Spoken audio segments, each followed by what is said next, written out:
너무 감동적입니다. 쓰러질 것 같습니다. 혼미해가지고. 감사합니다. 자, 기도하고 시작하겠습니다.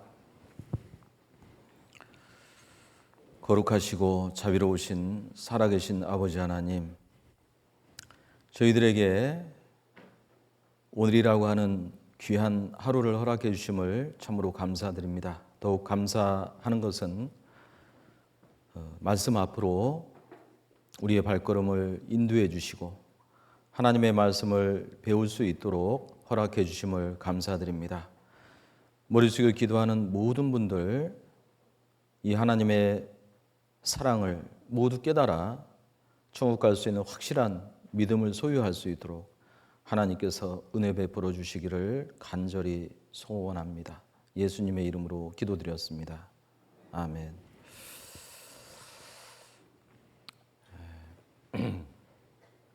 어제 말씀을 좀 정리해 보면,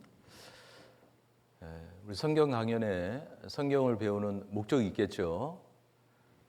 강연에 참여하신 기억들이 있죠. 성경 강연회가 아니더라도 내가 특별히 관심 있는 분야에 대해서 공부를 하거나 또 듣고 싶은 그 강연이 있을 때 대부분 미리 예약을 하거나 또는 그 강연 그 회비를 내고 이렇게 듣습니다. 목적이 있죠. 그 강연에 참석하는 목적이.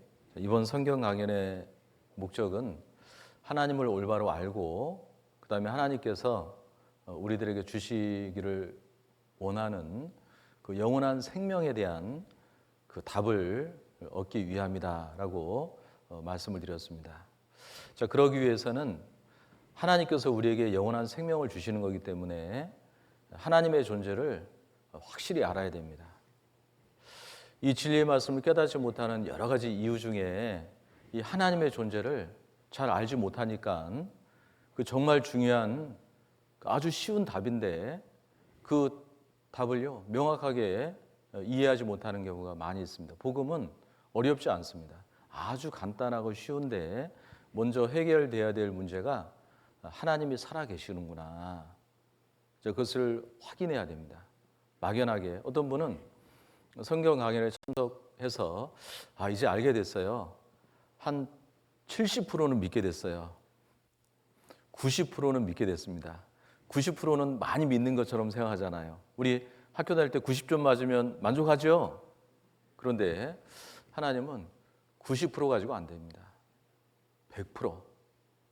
정말 하나님이 살아 계시는구나. 근데 그 100%는 시간이 많이 걸리는 것이 아닙니다. 어제 종교에 대해서 잠깐 얘기했는데 종교라고 하는 것은 시간이 많이 걸리거든요. 자기 행위, 자기 노력, 의 이런 것을 행하고 쌓을 수 있는 그런 기간이 필요해요. 그런데 믿음이라고 하는 것은 행위가 아니거든요. 단번에 이루어지는 겁니다. 어떤 분들은 일주일 동안 성경 배워서 진리를 어떻게 아느냐, 일주일 말씀 배웠다고 천국 갈 수 있는 그 믿음을 갖게 되었다고 막 조롱하고 있잖아요. 비웃는 사람들이 있습니다. 그것은 하나님의 사랑을 잘 알지 못해서 그래요. 그래서 하나님이 살아계시다라는 확실한 믿음을 가져야 되는데, 이제 오늘부터 어제의 말씀도 마찬가지겠지만 오늘부터 성경이 그 사실이라는 증거가 있느냐, 정말 하나님이 정말 살아계신 그 절대자 하나님이시냐, 그것을 그 여러 가지 측면에서 좀 말씀드리고 싶습니다. 어떤 건물을 설명하더라도 그 정면에서 보는 건물이 있고 뒤에서 보는 건물이 있고 위에서 보는 건물이 있고 그렇잖아요. 그런 것처럼 하나님에 대한 그 존재를 이 성경 말씀을 통해서 설명하는데 어떤 역사적인 측면에서 또 하나님께서 특별히 하나님이 계시다라는 것을 증거하기 위해서 그 증인을 선택했습니다. 그 이스라엘 민족의 역사에 관한 말씀을 통해서 하나님이 진짜 신이다라는 것을 우리에게 알게 해주십니다. 여러 가지 측면에서 이 성경이 사실이구나라는 것을 오늘부터 좀 자세히 좀 배우고 싶습니다. 창세기 1장에 처음부터 선포를 하셨죠. 하나님은 창조주시다라는 거예요. 자, 존재하는 것은 저절로 된 것이 하나도 없습니다. 하나님께서 우리에게 집마다 지은이가 있으니 만물을 지으시는 하나님이시다라고 말씀해 주셨죠. 자, 우리가 지금 앉아 있는 이 의자도 누가 만든 분이 있잖아요. 저절로 된 것이 아니에요. 이 건물도 누가 만든 분이 있습니다. 여기에 있는 모든 우리가 보이는 모든 물건들은 다 만든 사람이 있는 거예요. 이 지구도 저절로 된 것이 아닙니다. 이 드넓은 우주도 저절로 된 것이 아니에요. 그런데 그 모든 작품 중에 가장 으뜸은 바로 나입니다. 여기 앉아 계신 우리 사람, 내가 하나님의 창조물 중에 가장 으뜸이에요. 왜 그렇습니까? 바로 하나님의 형상을 닮은 영혼을 가지고 있기 때문에 그렇습니다. 짐승은 몸이 있고 혼이 있죠. 혼의 작용은 지식, 감정, 의지 이런 것이라고 말씀드렸습니다. 짐승은 죽으면 끝이에요. 많은 사람들이 얘기하는 뭐 인생 별거 있어, 죽으면 끝이지, 그건 짐승이에요. 그런데 사람은 죽으면 끝이 아니다라는 거예요. 왜 그러냐? 이 몸은 흙으로 돌아가요. 끝이 나는 것처럼 보이지만, 하지만 이 집, 나, 내 안에 나, 영혼은 영원히 살도록 하나님께서 창조하셨습니다. 자, 어제 배운 말씀인데 한번 찾아보겠습니다. 다시 찾아보지 말고 제가 이렇게 띄우겠습니다. 고린도후서 5장 1절 말씀. 자, 같이 읽어보겠습니다. 만일 땅에 있는 우리의 장막집이 무너지면 하나님께서 지으신 집, 곧 손으로 지은 것이 아니요 하늘에 있는 영원한 집이 우리에게 있는 줄 아나니. 자, 우리 몸은 장막집이라고 얘기합니다. 장차 무너질 집이에요. 흙집이기 때문에 그래요. 그런데 이 집이 무너지면, 그러니까 사람이 죽으면 나는 하나님께서 계획하신, 만들어 놓으신 영원한 집으로 갑니다. 영원한 세상이 시작되는 겁니다. 그런데 어디에서 영원히 보낼 것이냐, 이것이 참 중요해요. 두 곳이죠. 영원한 천국이 있고 영원한 지옥이 있습니다. 그런데 하나님을 믿지 않더라도 어디에서 영원히 살 겁니까? 그러면 천국에서 영원히 살고 싶죠. 나 지옥에서 영원히 살고 싶어요. 이런 분 한 분도 안 계셔요. 그런데 천국에서 영원히 살고 싶다고 하면서 그러면 어떻게 하면 천국에서 영원히 살 수 있느냐? 그 답에 대해서는요, 궁금해하지 않아요. 그냥 막연하게. 자, 우리 인생을 살면서 아주 정확하게 해야 될 문제들이 있잖아요. 그렇죠? 대충 해서는 안 되는 문제가 있잖아요. 암에 걸렸습니다. 수술한다 그래요. 선생님, 대충 그냥 해주세요. 그런 분이 있습니까? 네? 선생님, 좀 수술 좀 해주세요.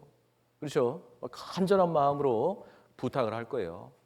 자기 육신의 이 병을 치료하는데도 정말 깨끗하게, 정확하게 수술하고 치료받기를 원하는데 영원히 사는 내 영혼의 문제에 있어서는 대충 아니 뭐 착하게 살면 천국 가겠지, 교회 다니면 천국 가는 거 아니야? 그것은 자기 생각입니다. 종교에서 그렇게 얘기하는 거예요. 선하게 살면 좋은 곳에 간다는 거예요. 착하게 살면 천국에 간다고 그렇게 생각을 합니다. 그런데 사람이 생각하는 것이 아니라 우리를 만드신 창조주 하나님께 여쭤봐야 되지 않습니까? 이 컵을 만드신 사람이 있을 거 아니에요. 이걸 왜 만들었습니까? 목적이 있잖아요. 용도가 있지 않습니까? 모든 물건은 왜 만들었습니까? 이게 컵 받침인 것 같습니다. 이거 왜 만들었습니까? 예? 컵 받침으로 이렇게 만든 거예요. 이 작은 것도 목적이 있는데 하물며 하나님의 창조물 중에 가장 으뜸인 나에 대해서, 내 영혼에 대해서 그냥 대충 생각하면 안 되겠죠. 자, 영원한 집, 1절에 하늘에 있는 영원한 집이 우리에게 있는 줄 아나니. 인생 산막이다, 그런 얘기 들어보셨어요? 자, 인생 산막이다, 이런 얘기가 있더라고요. 인생 1막은 우리 여기 계신 분들 다 인생의 1막을 다 지내오셨어요. 지금 다 인생 2막을 사는 거예요. 1막은 어머니 뱃속에서 10달 동안 있었습니다. 이 10달 동안 있었어요. 다. 그리고 이 세상에 태어날 준비가 되면 나오는 거예요. 그죠? 아, 이제 모든 것이 다 만들어졌다. 이 세상에 태어날 준비가 다 됐다. 그럼 나오는 거예요. 자, 그럼 인생 2막은 무슨 준비를 하는 겁니까? 인생 3막. 그죠? 인생 2막도 언제 끝나잖아요. 인생 3막은 영원한 삶이에요. 인생 3막을 준비하는 거예요. 제가 먼저 이 진리의 말씀을 깨닫고요. 저희 이제 그 어머니를 전도하는데, 저희 어머니를 사랑하는 우리 어머니, 나의 어머니, 그 지옥 가면 안 되잖아요. 그래서 전도를 해야 되겠는데 쉽지 않아요. 예? 그래서 처음에 막 말도 못하고 머뭇머뭇했던 시기가 꽤 좀 길었습니다. 그런데 목사님께서 자꾸 죽을 준비를 하시라고 집회 할 때면 그래 맞아 저 얘기를 해야 되겠다. 그래가지고 한 번은 저희 어머니한테 엄마 죽을 준비를 해야 됩니다. 그랬더니 저희 어머니가 눈이 동그래져가지고 나한테 죽을 준비하라고? 예? 나한테 죽으란 소리냐 이렇게 들으셨던 것 같아요. 예? 내가 이제 곧 죽게 생겼냐 뭐 그런 의미로 받아들이셨던 것 같아요. 막 호통을 치더라고요. 이놈의 자식아 하면서 내가 죽을 준비 다 해놨다 이놈아 하면서 예. 그 육신의 죽을 준비가 아니라 내 영혼에 그렇죠? 영혼이 가야 될 그 준비를 해야 된다는 거예요. 여기 이렇게 참석하신 분들 교회 다니기 위해서 여기 오신 것이 아니에요. 예? 죽을 준비를 하기 위해서 이 자리에 참석하신 거예요. 예? 그 답을 이 성경 말씀을 통해서 분명히 얻을 수 있습니다. 자, 성경 시편 39편을 보겠습니다. 시편 39편 4절입니다.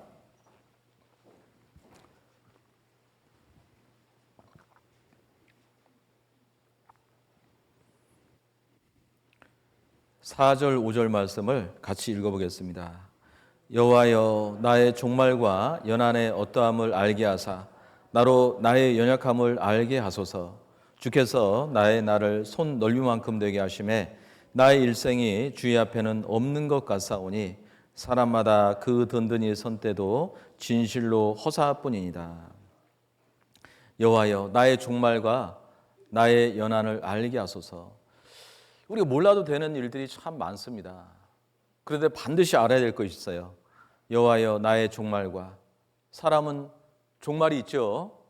죽음을 피할 수 있는 사람은 한 사람도 없어요. 그러면 죽을 준비를 하고 살아야죠. 그리고 우리는 한 치 앞도 알 수 없는 실은 불확실한 인생을 살아가고 있는 거예요. 그리고 사람이 강한 것 같지만 굉장히 연약합니다. 작은 세균에 감염돼서 죽기도 하고요. 바이러스에 감염돼서 막 그렇게 큰 소리 치고 막 무엇이든지 할 수 있었던 그 사람들이요. 맥없이 그냥 쓰러지지 않습니까? 연약한 존재예요. 그래서 다윗은 시편 89편에 같이 읽겠습니다. 나의 때가 얼마나 단촉한지 기억하소서. 주께서 모든 인생을 어찌 그리 허무하게 창조하셨는지요.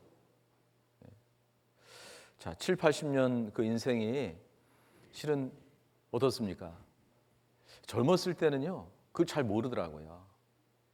우리 그 나이에 따라서 인생의 속도가 뭐 같다면서요. 그래서 40대는 40km, 50대는 50km, 60대는 60km. 그렇게 빨리빨리 지나갑니다. 어렸을 때는 빨리 어른이 되고 싶었어요. 그렇죠? 그런데 이제 어른이 되니까 너무 빠른 거예요, 시간이. 나이대가 얼마나 단촉한지 기억하소서. 그리고 자, 우리 이 육신의 삶만 보면 70년, 80년 인생이 모든 인생을 어찌 그리 허무하게 창조하셨는지요. 이 70년, 80년 인생이 전부라면 진짜 허무한 거예요. 왜 그러냐면 사람보다 오래 사는 그 짐승들이 많잖아요. 그렇죠? 사람은 태어나서 얼마나 고생을 합니까? 살아가는데. 그런데 아주 그냥 자유롭게 하늘을 날아다니는 새들, 그 드넓은 바다를 헤엄쳐 다니는 그 물고기들, 그 물고기들이 무슨 살아가는데 무슨 고민을 하겠어요? 예? 모든 인생을 어찌 그리 허무하게 창조하셨는지요. 그런데 허무하지 않죠? 인생은요. 이 육체만 보면 허무할 것 같은데 영원한 삶이 있기 때문에 허무한 인생이 결코 아닙니다. 자, 미얀마 그 메르구이 제도 올랑 사키아족이 있대요. 그런데 이 족속은 나이 계산이 좀 특이해요. 우리하고 좀 달라요. 일반적이지 않습니다. 태어나면 61세예요. 태어나면 61세. 그리고 첫돌이 되면 그 1년이 지나면 60세예요. 그리고 1년이 지나면 59세. 예측이 되셨죠? 예, 나이가 거꾸로.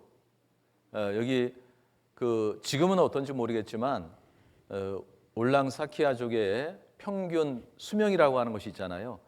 50이 조금 넘는다 그래요. 평균 수명이. 그러니까 60년을 넘는 것은 그렇게 흔한 일이 아닙니다. 태어나면 61세, 그 다음에 60세, 59세, 58세 점점 줄어들어요. 그러면 결국은 나중에 이제 한 살이 될 때도 있고, 그럼 어떻게 되느냐? 0세가 되면 10살을 보너스로 더 줘요. 10살을 보너스로 더 줍니다. 자, 이것은 자, 우리에게 익숙치 않은 나이 계산법이잖아요. 근데 이것을 딱 보면서 야, 어떻게 보면 참 지혜롭다라는 생각이 들어요. 한 해 한 해가 지나면서 아, 나의 생명이 점점 단축되어져 가고 있구나. 이제 40년 남았다. 30년 남았다. 이제 20년 남았다. 10년 남았다. 그렇죠? 그러면은 어떤 생각할까요? 아, 인생을 잘 마무리해야 되겠다. 그런 생각이 들지 않을까요? 지금 보세요. 70세, 80세 돼도요. 죽는다는 생각 안 해요. 예? 막 10년이고 20년이고 막 계획하면 살아간다니까요. 자, 인생 어느 시인의 고백이에요. 사는 것은 점점 죽어가는 것이다. 이 나이 계산법을 딱 보면 공감이 충분히 갑니다. 그래서 나이대가 얼마나 단촉한지 기억하소서. 주께서 나의 날을 손 넓이만큼 되게 하심에 나의 일생이 주의 앞에는 없는 것 같사오니. 없는 것 같은 인생. 그래서 베드로전서 1장 24절에 풀과 같은 인생이다. 야고보서 4장에는 안개와 같은 인생이다. 그렇게 말씀하셨습니다. 안개와 같은 인생. 아침에 일어나서 창문을 탁 열었는데 안개가 쫙 껴 있더라고요. 그래서 여기 무슨 강이 가까이 있나 보다 생각했습니다. 강이 가까이 있죠. 안개를 굉장히 좀 오래간만에 봤어요. 제가 광주에 내려와서 안개를 본 적이 없거든요. 안개를 자주 보면 자, 안개와 같은 인생이다. 충분히 공감이 돼요. 안개가 쫙 꼈다가 금방 또 사라지지 않습니까? 우리 인생이 그와 같다는 거예요. 또 성경에 우리 인생에 대해서 아주 크게 두 가지 공통적으로 겪는 그 말씀을 시편 90편에 이렇게 말씀하십니다. 같이 읽어보겠습니다. 우리의 연수가 70이요 강건하면 80이라도 그 연수의 자랑은 수고와 슬픔뿐이요 신속히가니 우리가 날아가나이다. 자, 모든 인생이 공통적으로 겪는 것이 수고와 슬픔. 인생에 굴곡이 있잖아요. 굴곡이 없는 인생은 없어요. 우리는 다 행복하기를 원합니다. 그렇죠? 평탄한 삶을 살기를 원해요. 그런데 어떻습니까? 불현듯 겪고 싶지 않은 그런 고난의 산들이 있잖아요. 그렇죠? 넘고 싶지 않은 그런 고난의 산들이 있잖아요. 그렇죠? 그걸 넘어야 되는 거예요. 또 물론 고난만 있는 것이 아니에요. 또 하나님께서 또 평탄한 길을 또 허락하십니다. 굴곡이 있어요.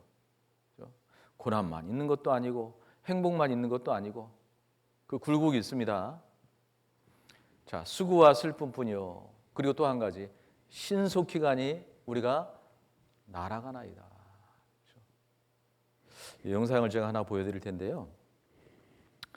그 영상을 우리 그 성냥 있죠. 우리 학생들은 성냥 모르죠?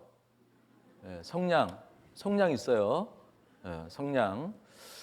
예, 지금 이제 뭐예요? 라이터. 예, 네, 성냥을 탁 키면 불이 확 붙다가 향이 금방 없어지잖아요. 탁 꺼져요. 인생을 마치 성냥. 그림을 그렸는데 그 짧게요. 커트가 거기 인생이 담겨져 있습니다. 어떤 인생이냐면 아기가 태어나요. 태어나서 이렇게 성장합니다. 그 학교 들어가요. 그리고 공부도 하고 취직도 해요. 결혼도 해요. 막 돈을 쓰다가 죽어요. 그 이 영상에 있는데 잘 보세요.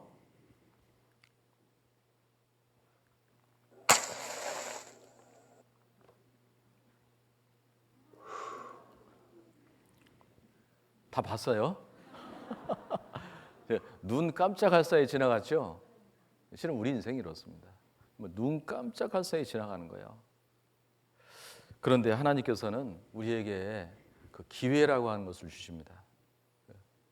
인생은 무엇을 선택하느냐, 선택을 잘 하느냐, 올바른 선택을 하느냐, 또 잘못된 선택을 하느냐, 그거에 따라서요 인생이 방향이 완전히 바뀌어요. 그렇죠? 좋은 선택을 하면 또 좋은 선택할 수 있는 기회들이 이렇게 있더라고요. 좋지 못한 선택을 하면 또 이상하게 좋지 못한 그 선택을 할 수 있는 그런 또 기회들이 또 있어요.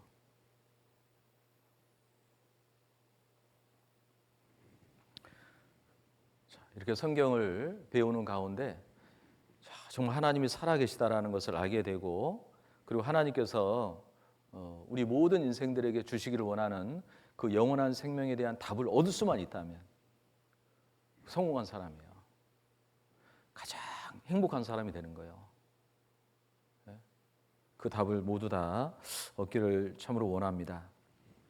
자, 오늘은 하나님 살아계시다라는 거, 이 성경이 사실이라는 것을 역사적인 측면에서 좀 몇 가지 살펴보고자 합니다.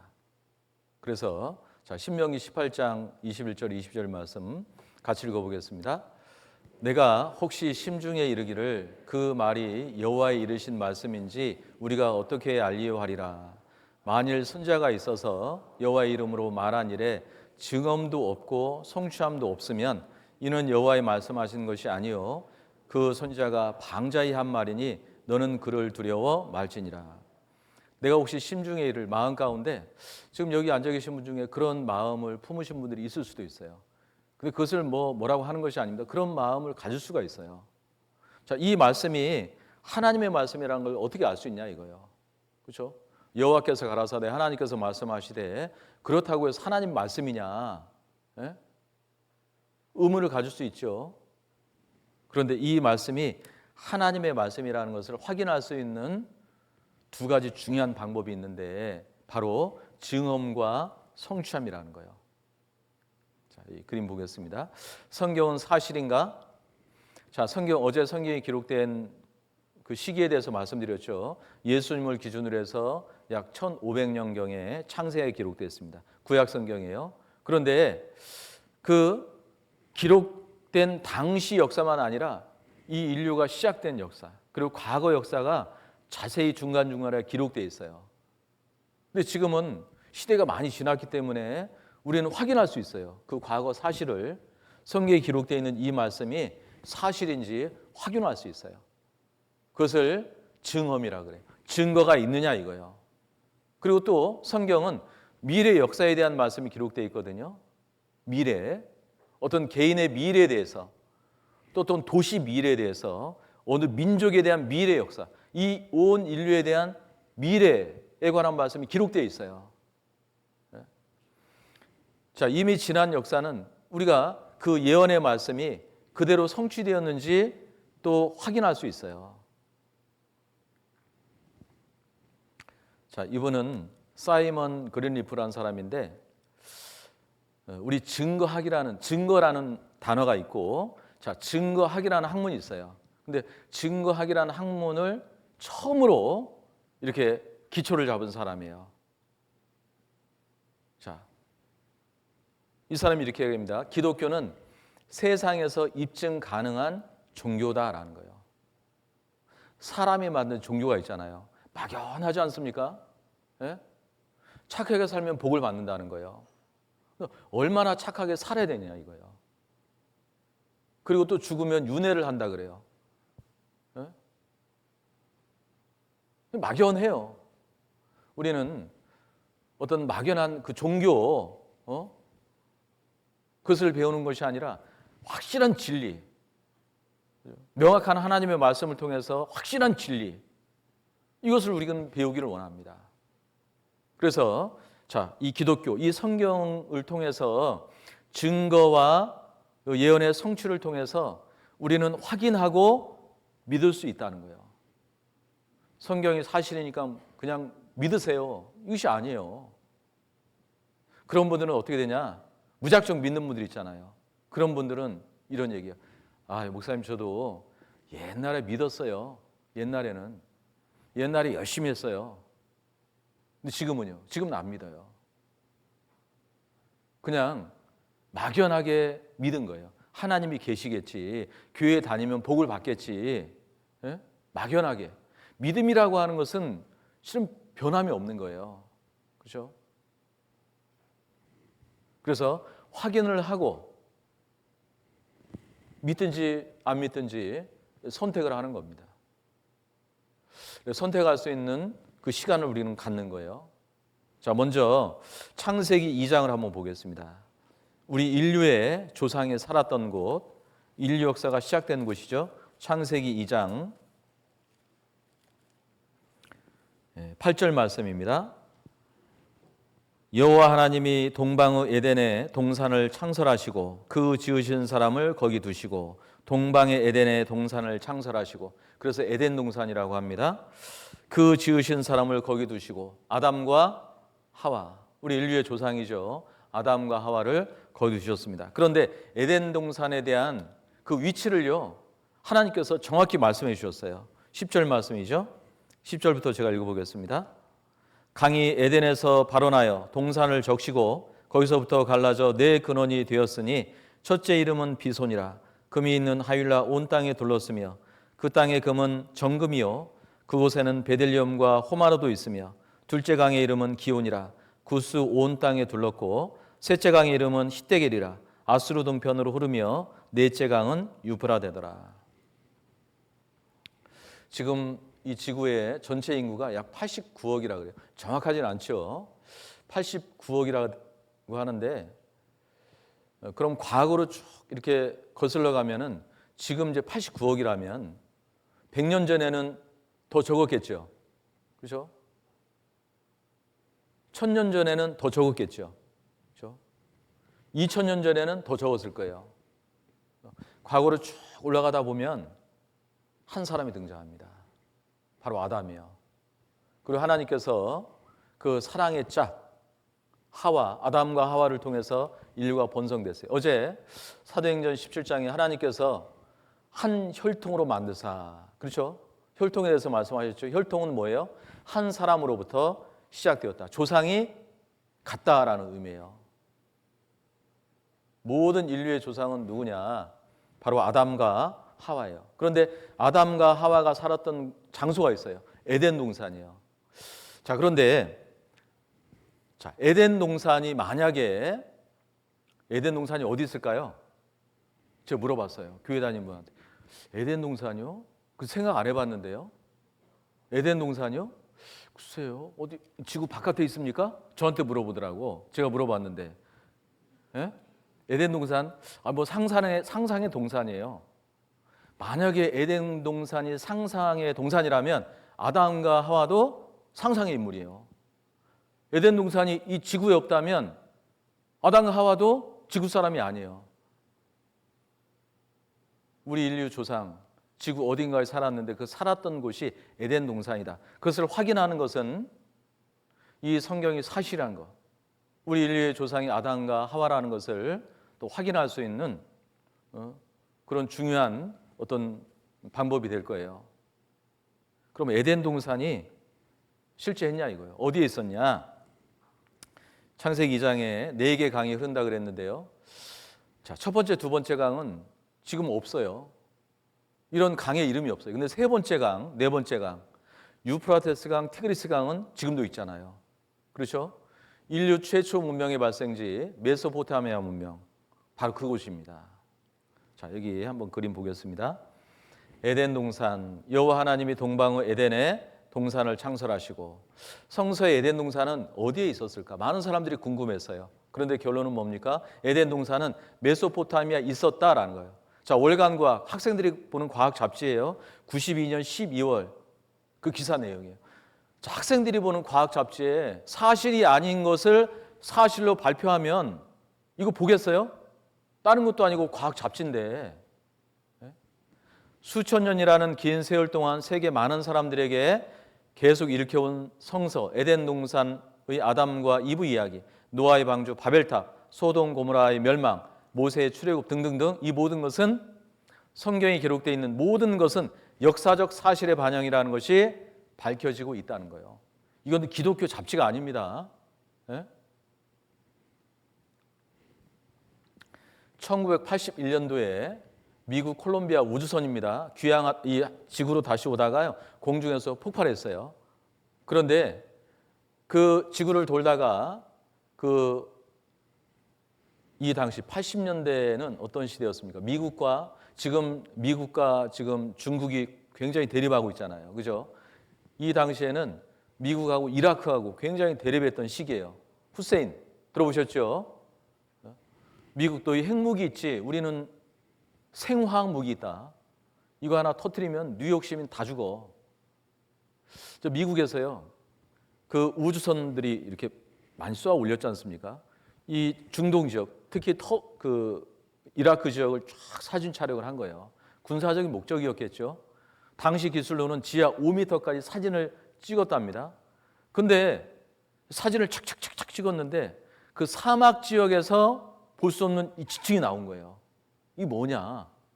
과학자들이 알겠어요? 그 사진을 이제 고고학자들한테 넘긴 거잖아요. 그죠? 그리고 직접 가서 땅을 파봤습니다. 그랬더니 화석화한 강줄기가 발견된 거예요. 그 기사 내용이 82년도 조선일보에 나왔습니다. 콜롬비아호 고대강 발견 수만 년 전 사하라 사막에 덮여 레이더선 사용 지하 5m 투시. 82년도에 자, 이런 사진이에요. 자, 사막 지역에서 볼 수 없는 이런 시커먼 아주 단단한 지층이 길게 펼쳐져 있는 것을 보고 가서 직접 고고학자들이 가서 땅을 파봤잖아요. 그리고 87년 경향신문이에요. 똑같은 기사 내용이에요. 중동 지역 성서 고고학 발굴 작업 활발. 제가 충청도에 잠깐 그 목회를 했던 때가 있었는데 그 부여라는 도시가 있습니다.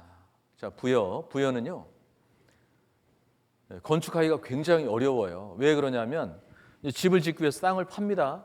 땅을 탁 팠는데 접시 깨진 게 나오잖아요. 그러면은 반드시 신고를 해야 돼요. 자, 신고를 하면 어떻게 하느냐? 이제 고고학자들이 옵니다. 와서 어떻게 하는지 아세요? 모종삽 같은 거, 모종삽, 붓 같은 거 가지고 와요. 빨간 테이프로 탁 칩니다. 이제 집을 못 짓는 거예요. 어떻게 합니까? 모종삽으로 살살살살 이렇게 떠요. 그리고 뭐가 나오잖아요. 단단하게 나오면 붓으로 살살살살살. 아니, 어느 세월에 땅을 팝니까? 자, 여기에 고고학자들이 처음에는 이렇게 포크레인으로 팠을 것 같아요. 그런데 단단한 지층이 나오니까 고고학자들이 세밀하게 이것을 딱 파보면서 연구를 했어요. 81년도에 그 사진이, 아까 조선일보에는 82년도에 기사가 나왔죠? 여기 경향신문은 87년도예요. 81년, 82, 83, 84, 85 계속 몇 달 조사하고 이거는 화석한 강이다 그렇게 기사가 나온 것이 아니에요. 오랜 시간 동안 학자들이 가서 직접 땅을 파보고 연구해보고 조사해봤는데 이게 지금은 물이 말라있지만 화석한 강이다라는 거예요. 첫 번째 강, 두 번째 강, 비손과 기온 흔적이 틀림없다. 이 지역 이름이 분명히 나왔잖아요.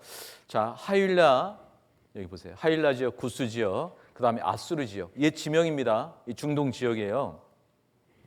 그런데 첫 번째 강이 비손강인데 첫째 이름은 비손이라 금이 있는 하윌라 온 땅에 둘렀으며 자 둘째 강의 이름은 기온이라 구스 온 땅에 둘렀고 그 다음에 히데겔 그 다음에 유프라 히데겔은 티그리스강입니다.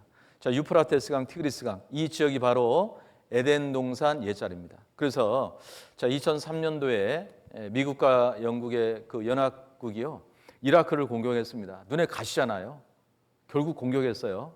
그런데 신문에 뭐라고 발표됐냐면 인류 최초 문명이 무너진다는 거예요. 인류 최초 문명이 뭐예요? 에덴 동산, 바벨탑, 노아의 무대. 그렇죠? 기독교 신문이 아닙니다. 자, 방송법이 개정됐죠. 그렇죠? 예전에는 KBS, MBC, SBS, EBS 이런 데서요. 그 어떤 성서 영화 같은 거, 그다음에 기독교 관련 자료를 이렇게 많이 보여줬어요. 근데 지금은 보여줄 수가 없어요. 예? 특정 종교를 뭐 홍보하거나 비난하거나 그런 방송법에 딱 걸리게 되어 있습니다. 그렇죠?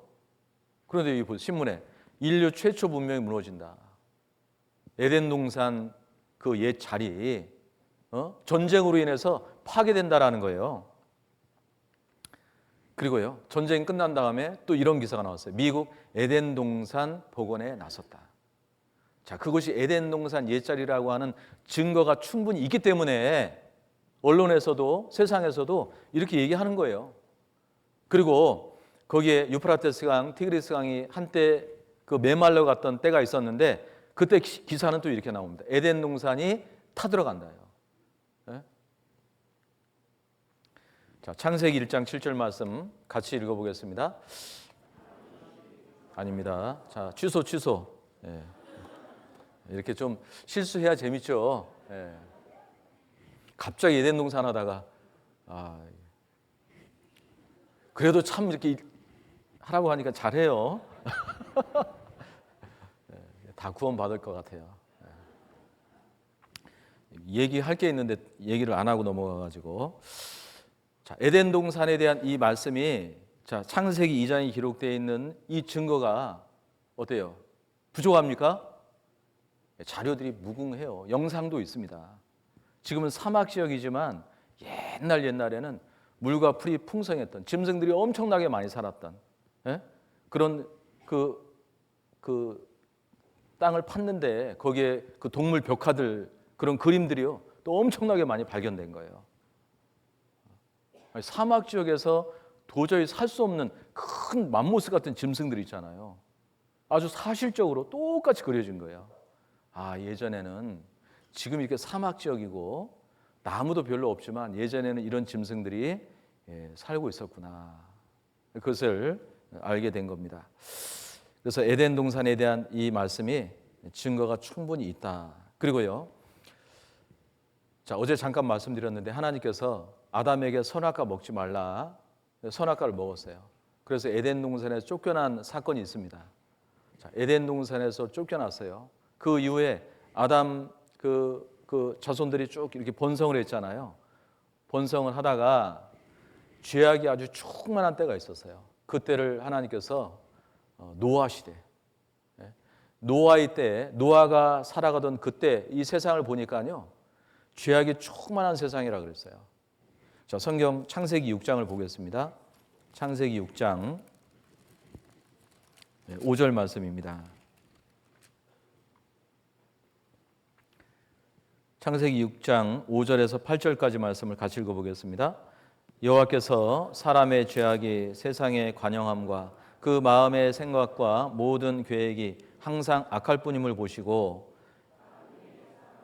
한탄하사 마음에 근심하시고 가라사대 나의 창조한 사람을 내가 지면에서 쓸어버리되 사람으로부터 육축과 기는 것과 공중의 새까지 그리하리니 이는 내가 그것을 지었음을 한탄함이니라 하시니라. 그러나 노아는 여호와께 은혜를 입었더라. 자, 이 세상을 보니까요 죄악이 충만한 거예요. 우리 이제 그 교회에 우리 형제 주로 이제 형제 자매님들하고 이렇게 가까이 하지 않습니까? 그러니까 세상에 죄악이 얼마나 충만한지를 잘 몰라요. 근데 저는 그 아이들 있지 않습니까? 지나가면서 아이들의 그 대화하는 것을 보면 야 정말 이 죄악이 충만하다는 생각이 들어요. 왜 그러냐면 그 초등학생들 있잖아요. 그 아주 그냥 천사처럼 이쁜 아이들이 대화하는 것을 보면 90%가 다 욕이에요. 여기는 안 그래요? 여기는 90%가 욕이에요. 여학생들, 중학생 그 친구의 친한 친구 같은데 막 그렇게 험한 욕을 해요. 욕을 하고 또 욕으로 대받고. 야, 그것을 보면 진짜 그 마음에 있는 것이 나오는 거 아니겠습니까? 야, 진짜 악하다. 어떻게 저런 얘기를 할까? 그리고요, 제가 깜짝 놀랐어요. 저희 학교 다닐 때는 금연 교육을 했지 않습니까? 그죠? 학교에서 담배 피면 막 혼나고 그랬잖아요. 그런데 제가 옆에 있는 화순이라는 지역은 그 중학교 거기에는요, 그 중학교 교장 선생님이 담배 피우는 장소를 딱 지정해 놨어요. 야, 그 담배 피우고 막 버리고 하면 지저분하고 화재 위험이 있으니까 그 담배 피우는 장소를 지정해 놨다니까요. 중학교에서요. 자, 지금은 무슨 교육하는지 아십니까? 프랜카드가 딱 걸려 있어요. 마약에 대한 교육이에요. 마약. 고등학생들한테 학교에서 마약을 하면 안 된다. 그 뭐예요? 마약이 청소년들 사이에 이미 들어갔다는 거예요. 예? 마약이 한번 이렇게 하면요, 뭐 99.9% 못 끊는다 그래요. 왜 그러냐면 우리가 평상시에 참 행복했던 그 순간 있잖아요.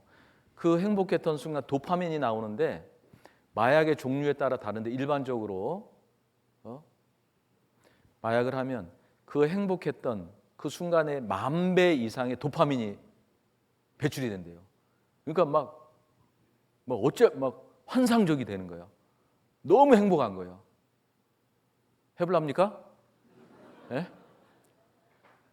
완전히 죽어가는 거예요. 이제 끝나는 거, 끝장난 거예요. 그걸 또 잊지 못하니까 또 해요. 한번 탁 맛을 들이면 진짜 못 끊어요. 그런데 이제 그 자기에게만 그 해를 입히는 것이 아니라 마약에 중독된 상태에서 범죄를 하잖아요. 짐승처럼 사람을 죽이고요. 예? 아주 무서운 세상이 됩니다. 죄악이 참 충만한 세상이에요. 자, 노아 시대 때도 하나님께서 보시니까 죄악이 충만한 거예요. 다시 시작해야 되겠다. 심판을 계획했는데 노아가 있는 거예요. 노아는 의인이에요. 노아에게 하나님의 계획을 말씀하셨죠. 자, 6장 13절입니다. 하나님이 노아에게 이르시되 모든 혈육 있는 자의 강포가 땅에 가득함으로 그 끝날이 내 앞에 이르렀으니 내가 그들을 땅과 함께 멸하리라. 너는 잣나무로 너를 위하여 방주를 짓되 그 안에 간들을 막고 역청으로 그 안팎에 칠하라. 그 방주의 제도는 이러하니 장이 300규빗, 광이 50규빗, 고가 30규빗이며. 자, 하나님께서 노아에게 방주를 만들려고 그랬어요. 잣나무로 만들려고 그랬어요. 자, 길이도 다 알려줬죠. 지금은 센티미터, 미터, 밀리미터 다 세계가 통일되어 있지만 노아 시대는 규빗이라는 단위를 썼대요. 우리 옛날 어르신들은 길이 잴 때 무슨 단위를 썼어요? 한자, 두자, 그죠? 지역마다 좀 다르겠죠. 자, 노아 시대는 규빗이라는 단위. 손끝에서 팔꿈치까지 한 규빗이에요. 누구나 가지고 다니고 이렇게 측정할 수 있는 길이가 약 140m 되는 엄청나게 큰 배입니다. 자, 7장 11절입니다. 자, 노아 600세 되던 해, 600세입니다. 놀랍죠? 노아 600세 되던 해 2월 곧 그달 17일이라 그날에 큰 기품의 샘들이 터지며 하늘의 창들이 열려 40주야를 비가 땅에 쏟아졌더라. 방주를 짓고 하나님께서 비를 내리셨는데 이전에는 비가 내린 적이 없어요. 근데 하늘의 창이 열려. 처음에는 이 지구가 있고요. 지구를 둘러싸고 있는 것이 있잖아요. 그렇죠? 오존층도 둘러싸고 있고 그리고 물층이 이렇게 있었어요. 물층. 지구를 보호하고는 물층이 있었습니다. 이 물층이 언제 사라졌느냐? 노아 시대 때. 이것이 탁 깨지면서 비가 돼서 내려온 거예요. 그뿐만 아니라 기품의 샘들이 터졌다 그랬어요. 샘이 확 터져서 막 올라옵니다. 제가 제주도에 잠깐 살았는데요. 제주도는 화산섬이지 않습니까? 웬만하게 비가 내려도요, 물에 안 잠겨요. 뭐 시간당 200mm, 내린 적이 없죠. 시간당 200mm 내리면 웬만한 도로 다 잠길걸요. 근데 거기는 시간당 200mm가 내려도요, 물이 쫙 빠집니다. 비가 그치면. 그런데 제가 있을 때 태풍이 한번 탁 불어왔는데 그 제주도를 관통한 태풍이 한번 있었어요. 예? 그 나리 태풍이라고 아마 안 들어보셨을 거예요. 나리 태풍이 탁 오는데 제가 살고 있는 그 성산을 탁 통과했습니다. 그런데 그게요, 이 땅에서 막 물이 막 올라와요, 이렇게. 그래서 뉴스에 나왔어요. 제주도가 물에 잠겼어요, 그때. 제주도도 물에 잠겼네. 비가 내릴 뿐만 아니라 막 바닷물이 막 역류해가지고 막 샘이 올라오는데 막 하수관이 터진 것처럼 막 물이 막 올라오더라고요. 그러면서 이 말씀이 이해가 됐어요. 기품의 샘들이 터졌어요. 하늘에서 비가 내리고 막 샘이 터져서 막 물이 올라오는 거예요. 40일 밤낮으로. 올해 제가 살고 있는 광주 지역에 비가 엄청나게 왔어요. 옆에 광주천이 막 넘실 막 넘칠 지경까지 왔거든요. 근데 비가 이렇게 오래 내린 게 아니에요. 한 이틀 정도 막 폭우가 내리니까 그 광주천이 넘친다니까요.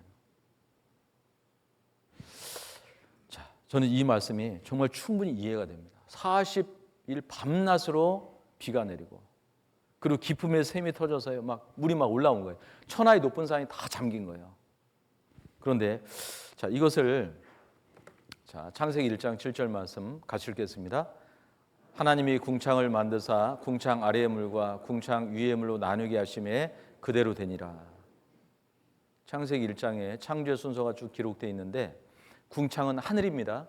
자, 하늘 위, 하늘 아래 물로 나누겠다는 거. 다시 말씀드려서, 자, 하늘 아래 강물, 바닷물뿐만 아니라 하늘 위에 물중이 있었다는 거예요.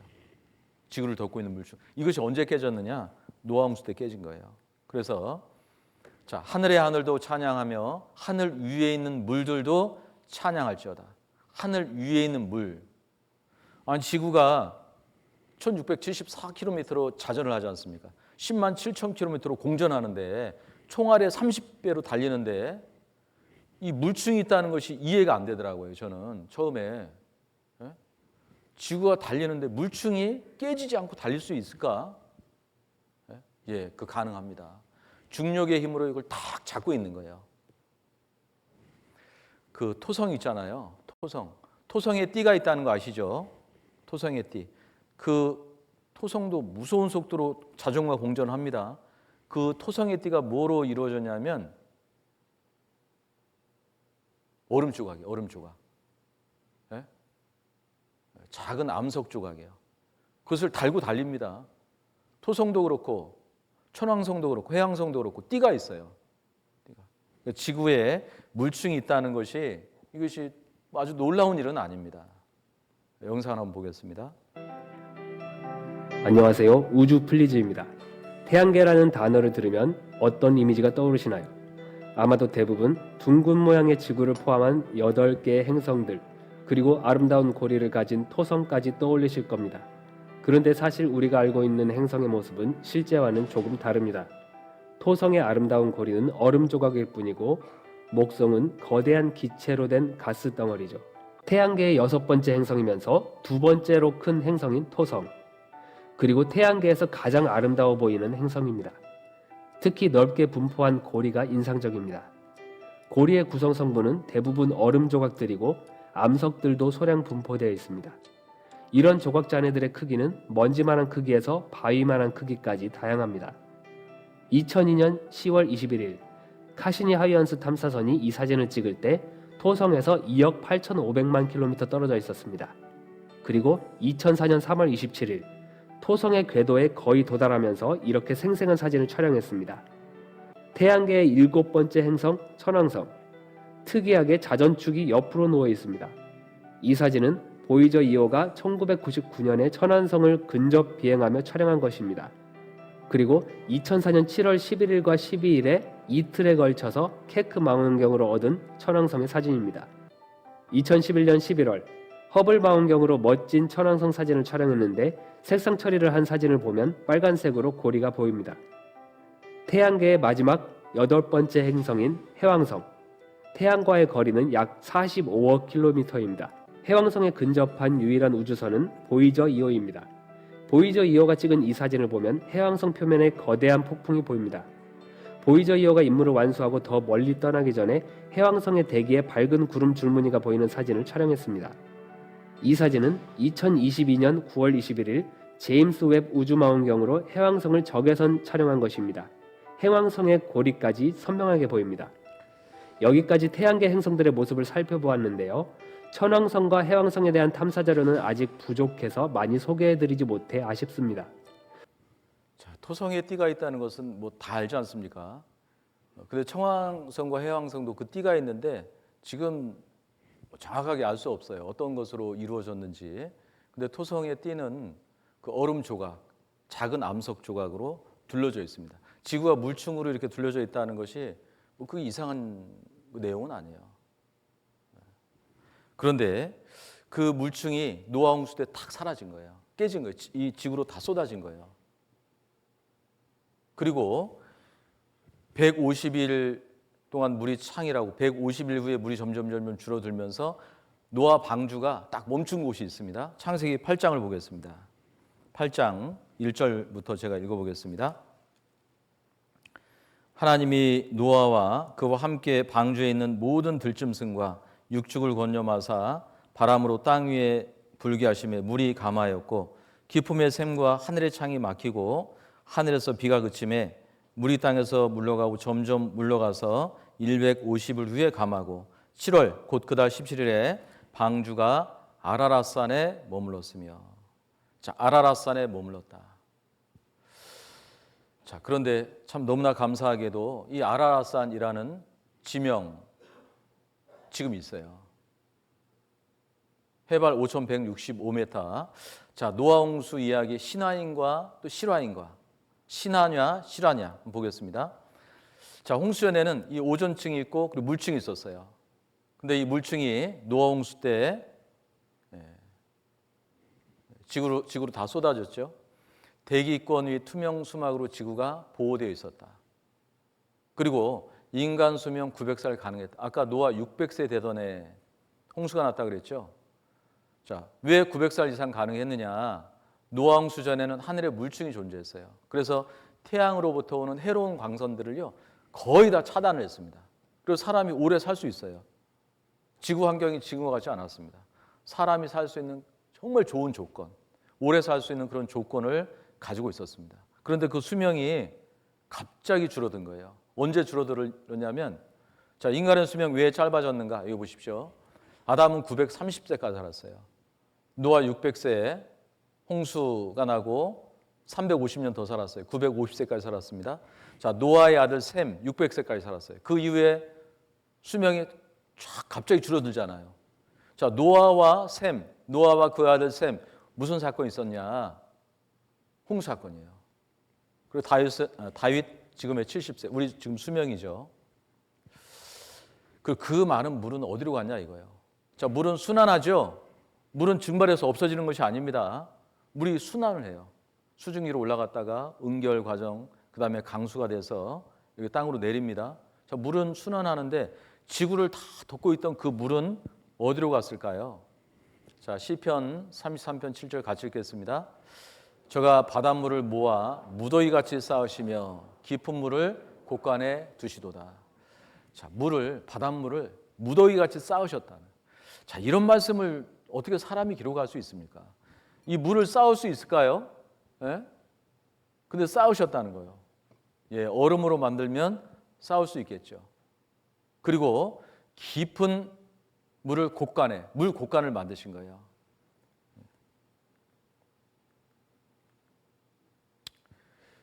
얼음으로 쌓으시고, 그리고 마리아나 해구는요, 그 깊이가 10,000m가 넘어요. 해구가 중간중간에 있습니다. 물 곳간, 창고를 만드신 거예요. 자, 지면의 모든 생물을 쓸어버리시니 곧 사람과 짐승과 기는 것과 공중의 새까지라. 이들은 땅에서 쓸어버림을 당하였으되 홀로 노아와 그와 함께 방주에 있던 자만 남았더라. 자, 물이 창이랬어요. 150일 후에 물이 점점 물러갔죠. 자, 물러가면서 머물렀던 곳 노아 방주가 머물렀던 아라랏산. 그러면 지구가 물에 잠겼다라는 증거가 있습니까? 예, 많죠. 엄청나게 많아요. 그 중에 이제 확실한 거 지층 있잖아요. 지층. 지층을 보면 알 수 있어요. 자, 에베레스트산, 이 지구에서 가장 높은 산 에베레스트산에 그 황금 지층이 있는데 그 옐로우 밴드라고 합니다. 그 지층에 뭐가 있냐면 조개 화석이 많이 발견돼요. 그 높은 산에 사람도 못 올라가는데 바다에 사는 이 생물들이 어떻게 거기 올라갈 수 있을까요? 올라갈 수 있습니까? 올라간 게 아니에요. 물에 잠긴 거예요. 물에 잠겼다가 빠진 거예요. 그리고요, 히말라야 산맥 있잖아요. 넓게 이어지는 그 히말라야 산맥에 여기도 옐로우 밴드층에 여기에 물고기 와서 어떤 목사님이 그 선교 갔다가 저한테 이걸 가지고 오셨어요. 그래가지고 이 귀한 거를 미천한 저에게까지 주십니까? 너무 감사합니다. 제가 받아도 될까요? 받으라 그러더라고요. 1달러. 너무나 흔하니까 거기에 있는 원주민 아이들이 관광객들을 대상으로 막 굴러 떨어지니까 이걸 좀 이거 다듬어 가지고 팔아요. 관광객들한테 $1, 지금은 이제 아니겠지만 $1. 예? 그 높은 산에 있잖아요. 이 물고기들이 어떻게 올라갔습니까? 올라간 게 아니라 잠긴 거예요. 자, 안데스 산맥은 여기에는 조개 화석들이 많이 나오는데 이건 산이 융기한 거예요. 아까 물 창구를 만들었다 그랬죠. 해구. 여기에 물 창구를 하나님께서 다 깊이 만드셨어요. 그리고 옆에 산맥이 쫙 올라오겠죠. 그렇죠? 그런데 물고기 화석은 왜 산에서 나올까요? 자, 화석이 만들어지는 것은 물고기가 딱 이렇게 공기에 노출되면 화석이 되는 것이 아닙니다. 다 썩어 없어지죠. 갑자기 매몰되는 거예요. 물이 물러갈 때 저탕류라고 하는데 물이 하나님께서 자, 물을 무더기 같이 쌓으시며 할 때 물이 쫙 물러가는 거예요. 자, 곡간을 만드실 때 물이 쫙 물러가는 거예요. 물의 힘이 대단합니다.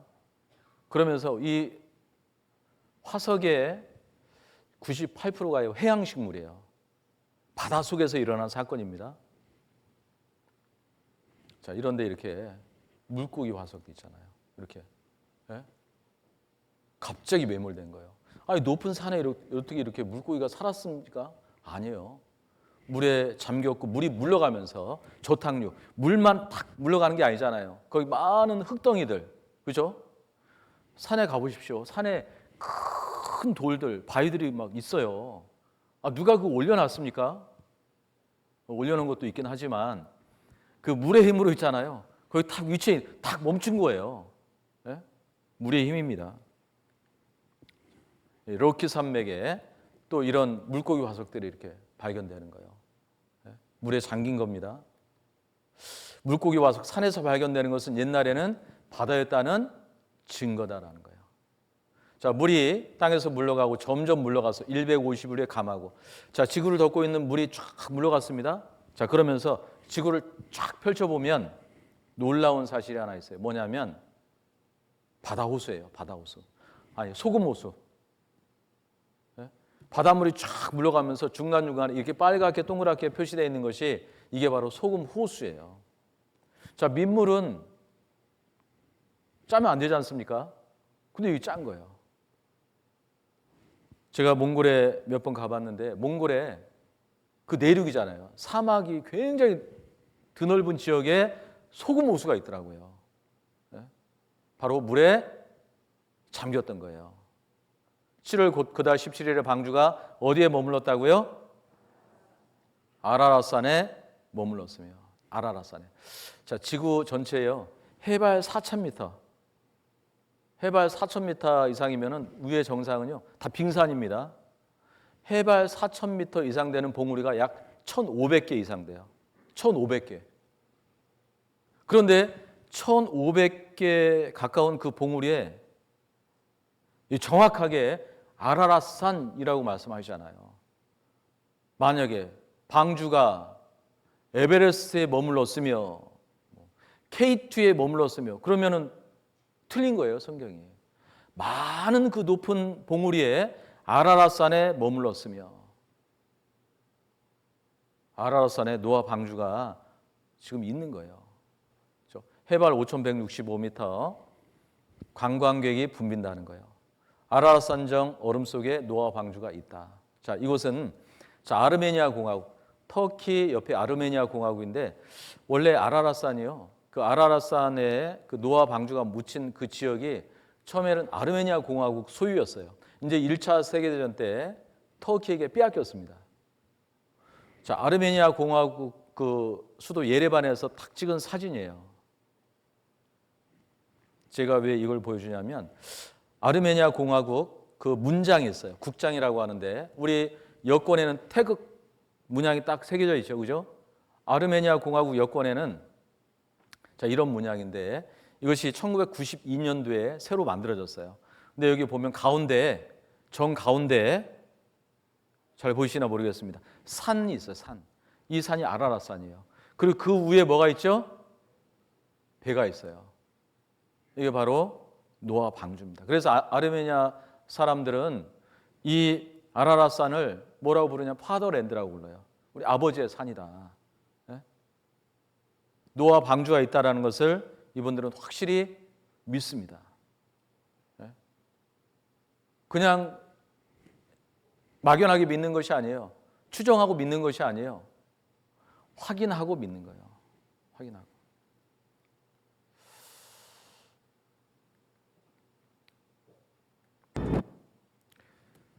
터키는 지진이 자주 발생합니다. 한 3년 전에도 큰 지진이 있었어요, 터키에. 노아 방주가 묻혔던 곳에 큰 지진이 있어가지고요, 방주 일부분이 파손이 됐습니다. 그리고 방주가 묻혔던 곳에 협곡이라 그래요. 큰 지진이 있어가지고요, 거기에 협곡이 만들어졌어요. 그렇죠? 뭐 일반 사람들이 접근하기가 참 어렵습니다. 근데 많은 사람들이 실제 올라갔어요. 예전에 아주 오래전에 페르난도 나바라시라는 사람인데, 프랑스 탐험가인데, 아들하고 직접 올라가서 여기 보세요. 노아 방주는 실제 있었다. 그 지진으로 인해서 그 떨어져 나온 그 파편 일부를요, 얼음 속에서 끄집어내서요, 그 방주 파편 일부를 세계 임업연구소에 보내서 결과를 딱 받았어요. 잣나무. 노아 시대 때 나무다. 기자회견을 했습니다. 이 사람뿐만 아니라 80년대 이후에 뭐 비행기를 타고 가다가 아니 멀리서 사진을 찍고 직접 올라가서 확인한 사람들이 300명 이상이 돼요. 그들이 책을 썼습니다. 노아의 방주는 그 얼음 속에 있다는 거예요.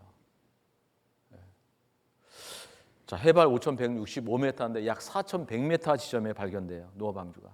그 아라랏산은요, 얼음산이기 때문에 나무가 자라지 않아요. 특히 잣나무는 그 주변에 자라지 않습니다. 그런데 어떻게 그 잣나무로 만든 그 방주가 그 높은 곳에 있을 수 있습니까? 그렇죠? 그것은 진짜 물고기가 올라가는 것처럼 그 불가능한 얘기죠. 그 140m가 넘는 그 큰 배를 어떻게 그곳에 사람이 올릴 수 있겠어요? 물의 힘이에요. 그리고 거기에 잠긴 것이 사실이고 증거가 있습니다. 증거를 통해서 우리는 이 홍수 사건이 사실이구나. 이 성경 말씀이 사실이구나. 그것을 우리는 확인하고 믿을 수 있는 겁니다. 5분 쉬었다가 하겠습니다.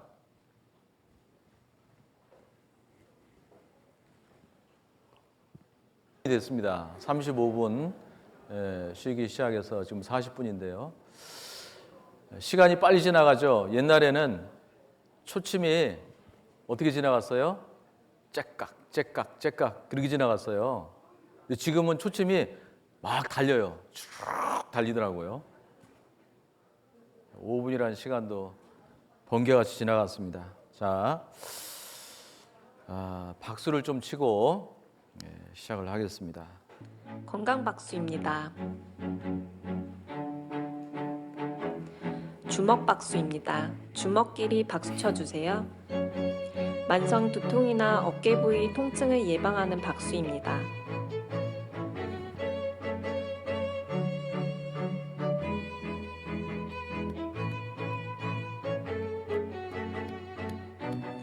봉오리 박수입니다.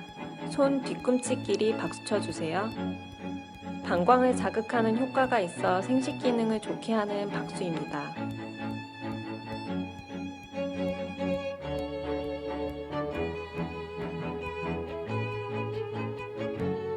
손등 박수입니다. 손등을 반대 손바닥으로 박수 쳐주세요. 요통이 있거나 척추 측만에 효과가 있는 박수입니다.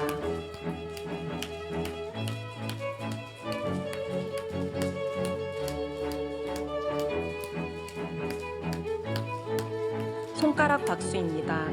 손가락 끝으로 박수 쳐주세요. 손가락 끝에 얼굴 혈이 모여 있어 만성 비염이나 눈이 자주 피로해지는 사람에게 효과 있는 박수입니다.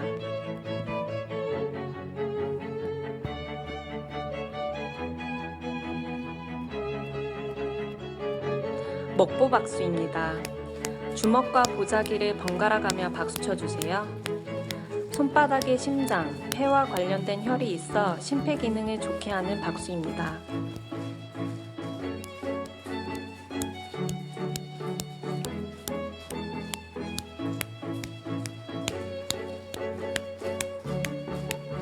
손바닥 박수입니다. 손바닥끼리 박수 쳐주세요. 손바닥의 마찰, 진동을 통해 모든 경혈이 자극을 받고 혈액순환을 도우며 장 기능을 좋게 하고 갑상선, 당뇨, 합병증에 효과가 있는 박수입니다.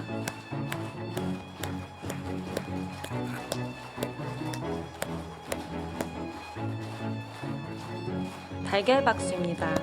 손바닥을 오므려 박수 쳐주세요. 중풍과 치매 예방에 도움이 되는 박수입니다.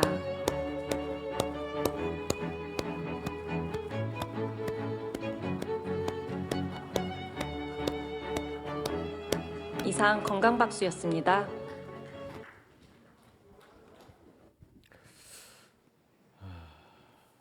그 노홍수 사건 이후에 하나님께서 노아와 그의 아들들에게 하신 말씀이 있습니다. 창세기 9장을 찾아보겠습니다. 창세기 9장. 자, 1절 말씀. 1절 말씀 같이 읽어보겠습니다. 하나님이 노아와 그 아들들에게 복을 주시며 그들에게 이르시되 생육하고 번성하여 땅에 충만하라. 자, 노아 홍수 사건 이후에 노아와 그 아들들에게 복을 주시며 그들에게 말씀하셨습니다. 생육하고 번성하여 땅에 충만하라 그랬습니다. 그런데 하나님께서 하신 이 명령을 거스리고 그 니무시라는 한 사람을 통해서요 신할 평지에 사람들이 모였습니다. 그래서 합당치 못한 그런 계획을 세웠는데 어떤 계획이냐면 창세기 11장입니다. 창세기 11장 자 1절부터 제가 읽어보겠습니다. 온 땅에 구음이 하나이요 언어가 하나이었더라. 이에 그들이 동방으로 옮기다가 신할 평지를 만나 거기 거하고 서로 말하되 자 벽돌을 만들어 견고히 굽자 하고 이에 벽돌로 돌을 대신하며 역청으로 진흙을 대신하고 탑을 쌓았습니다. 6절입니다. 여호와께서 가라사대 이 무리가 한 족속이요 언어도 하나이므로 이같이 시작하였으니 이후로는 그 경영하는 일을 금지할 수 없으리로다. 자, 우리가 내려가서 거기서 그들의 언어를 혼잡케 하여 그들로 서로 알아듣지 못하게 하자 하시고 여호와께서 거기서 그들을 온 지면에 흩으신 고로 그들이 성사키를 그쳤더라. 자, 온 세상에 충만하라 그랬는데 그들이 한 곳에 모여서요 탑을 쌓았어요. 그것을 바벨탑이라고 얘기합니다. 자, 소문을 들었겠죠. 옛날에 노아 시대 하나님께서 홍수를 통해서 이 세상을 심판했다. 그리고 자, 우리는 이 심판에서 스스로 피할 길을 내자. 그렇죠? 하나님께서 이 탑 쌓는 것을 어떻게 중지시켰냐면 언어를 혼잡게 했다. 지금 전 세계에 언어가 엄청나게 많잖아요. 그렇죠? 이 많은 언어가 어떻게 많이 이렇게 생겼을까요? 갑자기 언어학자들이 조사를 했대요. 그래서 비슷한 언어끼리 이렇게 묶어봤습니다. 그것을 어족이라고 하죠. 그렇죠? 묶어봤더니 몇 개 안 돼요. 우리는 우랄 알타이어족입니다. 그 어족끼리 또 비슷한 것을 공통점을 찾았는데 그 언어학자들이 인류의 언어는 하나의 언어. 그 언어를 이제 노스타틱 언어라고 하는데 그런 언어는 물론 지금 없습니다만은 자, 그 언어에서 이렇게 많은 언어가 갑자기 만들어졌다는 거예요. 어떻게, 언제, 왜? 그것은 몰라요. 근데 창세기 11장에 보면 하나님께서 갑자기 언어를 혼잡시켰다. 탑을 쌓다가요. 자, 이게 바벨탑 이 상상도예요. 1913년도입니다. 독일 그 아주 유명한 그 고고학자 콜데이 박사가 중동 지역의 여러 지역을 이렇게 다니면서 이렇게 그 연구를 했던 아주 유명한 박사인데 이분이요, 이 바벨탑 쌓았던 이 지역, 바벨론 지역입니다. 바벨론 지역에서 점토판을 하나 발견해요. 그 점토판 이름이 에사구이드 점토판입니다. 근데 그 점토판에 참 놀랍게도 이 큰 탑에 대한 그 규모가 거기에 새겨져 있는 거예요. 아무리 연구해도 이게 이렇게 큰 탑에 대한 것은 만들 이유도 없고 그런 적이 없었는데 이 콜데이 박사가 이 바벨론 지역을 쭉 다니면서 연구한 결과 이것이 성경에 기록되어 있는 바벨탑 그 크기다. 그래가지고 완성되지 않은 그렇죠. 완성되지 않았죠. 탑을 쌓다가 언어를 혼잡케 함으로 말미암아 중단됐잖아요. 그래서 그 탑의 규모에 대한 그 스케치를 한 거예요. 엄청난 규모의 알렉산더도 포기했다. 기원전 331년에 그 알렉산더 대왕이라고 하지 않습니까? 알렉산더가 이 바벨론 지역에 와서 그 탑의 흔적을 봤어요. 그래서 이 역사적인 사실을 알게 됐고 내 이름을 내기 위해서 이 바벨탑을 복원하겠다. 그런데 그 흩어져 있는 그 돌조각들이 있지 않습니까? 그 탑에 그것을 정리만 하는데도 1만 명의 병력 그리고 약 2개월 정도가 소요된다라는 사실을 보고를 받고요. 이거 시행하지 않았습니다. 땅을 점령하러 왔죠. 알렉산더가 뭐 탑 살려고 온 것은 아니지 않습니까? 이런 어떤 역사적인 그 사실들이 몇 가지가 있습니다. 자, 바벨탑은 이라크 알리 부근에 있었다. 사람들이 탑을 쌓다가 흩어졌어요. 언어를 혼잡케 하니까 언어가 통하는 사람들끼리 흩어진 거예요. 이거 보세요. 무슨 글인지 알겠습니까? 말이 통해도 마음이 안 맞으면 같이 일을 못 하는데 말까지 틀리면 무슨 일을 할 수 있겠어요? 그러죠? 참 놀랍게도 저는 그런 생각을 해봤어요. 야, 진짜 어떻게 이렇게 하나님께서 이렇게 많은 언어를 이렇게 혼잡시켰을까? 근데 짐승의 소리는 어때요? 우리나라 강아지는 어떻게 짖습니까? 예? 미국 강아지는요?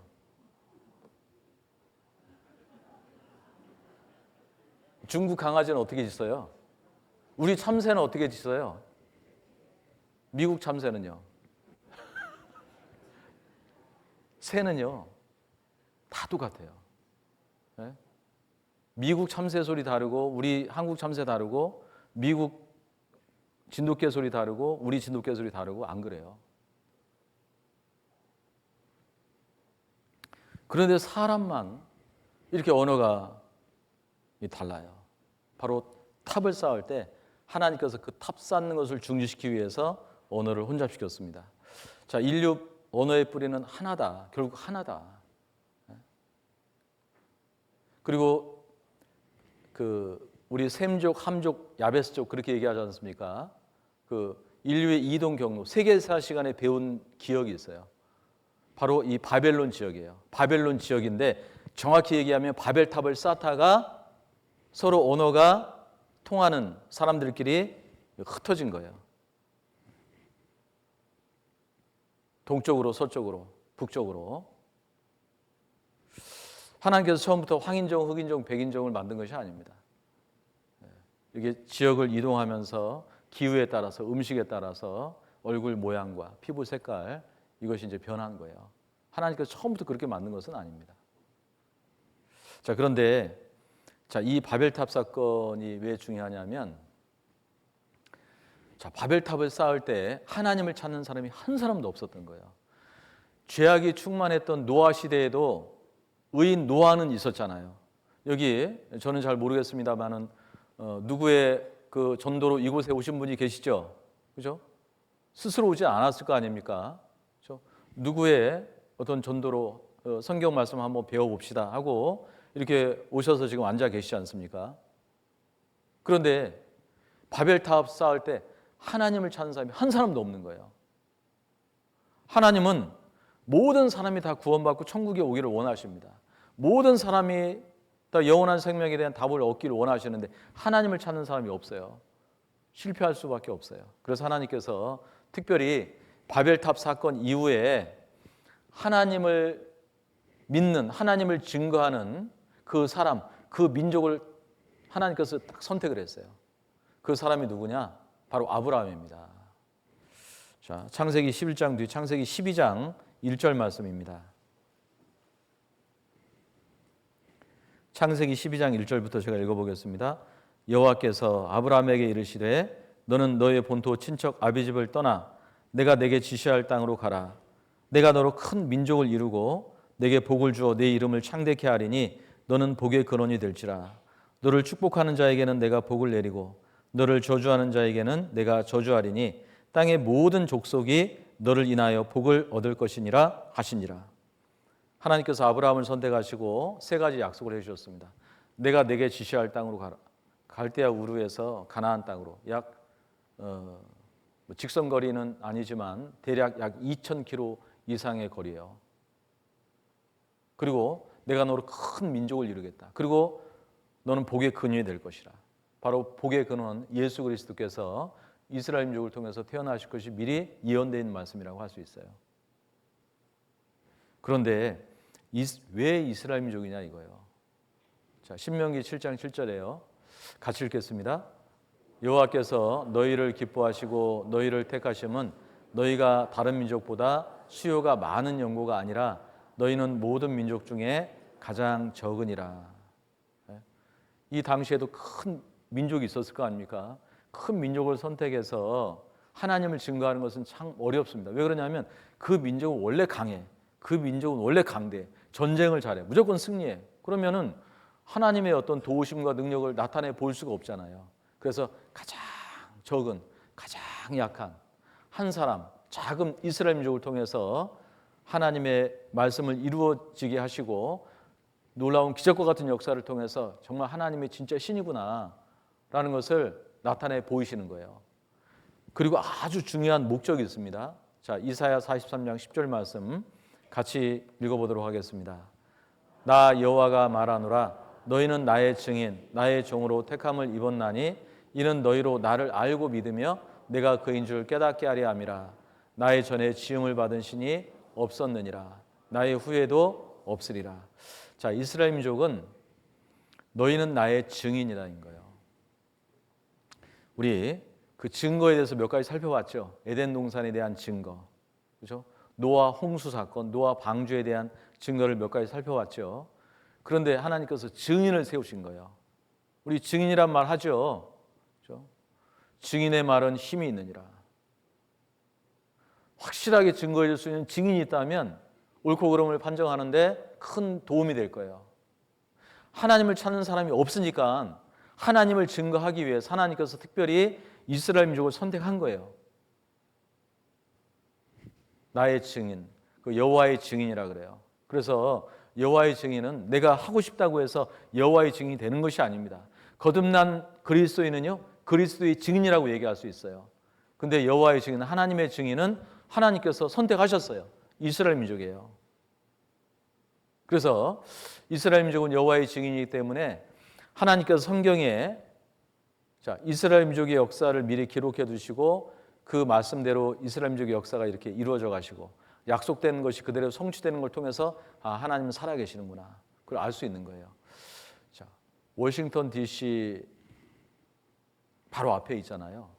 홀로코스트 기념 박물관이 있다 그래요. 저는 가보진 않았는데 말로만 들었습니다. 그런데 그 홀로코스트 기념 박물관, 자, 홀로코스트 고유 명사는 대량 학살인데 이제 우리가 일반적으로 사용하면 유대인에게 적용이 되면 유대인 대량 학살이에요.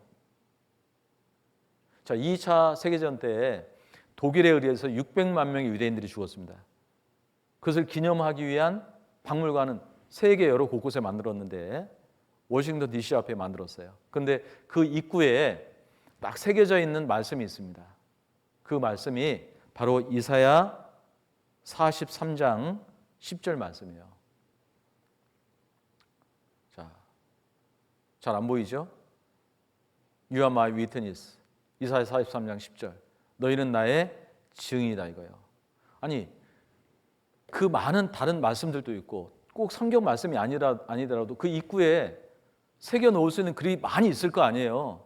자, 우리는 이렇게 고난을 받았다. 우리는 이 고통을 잊지 않겠다. 뭐 이런 글을 새길 수도 있는데 이사야 43장 10절 말씀. 우리는 하나님의 증인이다 이거예요. 그 역사를 통해서 하나님의 그 약속의 말씀이 그대로 성취되는 것을 확인하고 하나님은 살아계시는구나. 이스라엘은 하나님의 증인이구나. 그걸 알 수 있습니다. 자, 그리고 아브라함에게 또 특별히 그 하신 그 예언의 말씀이 있습니다. 창세기 15장입니다. 창세기 15장 아브라함에게 하신 말씀인데요. 창세기 15장 13절 말씀입니다. 제가 읽어보겠습니다. 여호와께서 아브라함에게 이르시되 너는 정령이 알라 내 자손이 이방에서 객이 되어 그들을 섬기겠고 그들은 400년 동안 내 자손을 괴롭게 하리니 그 섬기는 나라를 내가 징치할지며 그 후에 내 자손이 큰 재물을 이끌고 나오리라. 자, 아브라함에게 이런 예언의 말씀을 했습니다. 내 자손이 400년 동안 종로로 달 것이다 이거예요. 좋은 약속은 아니죠. 그렇죠? 내 자손이 400년 동안 종로를 할 것이라. 400년이 지난 뒤에 큰 재물을 이끌고 나올 것이다. 자, 이 약속의 말씀이 어떻게 이루어졌냐면 한번 보겠습니다. 그림으로. 자, 많은 민족 중에요. 하나님께서 아브라함을 딱 선택한 거예요. 일방적으로 선택한 겁니다. 너희는 나의 증인이다. 내가 너로 큰 민족을 이루겠다.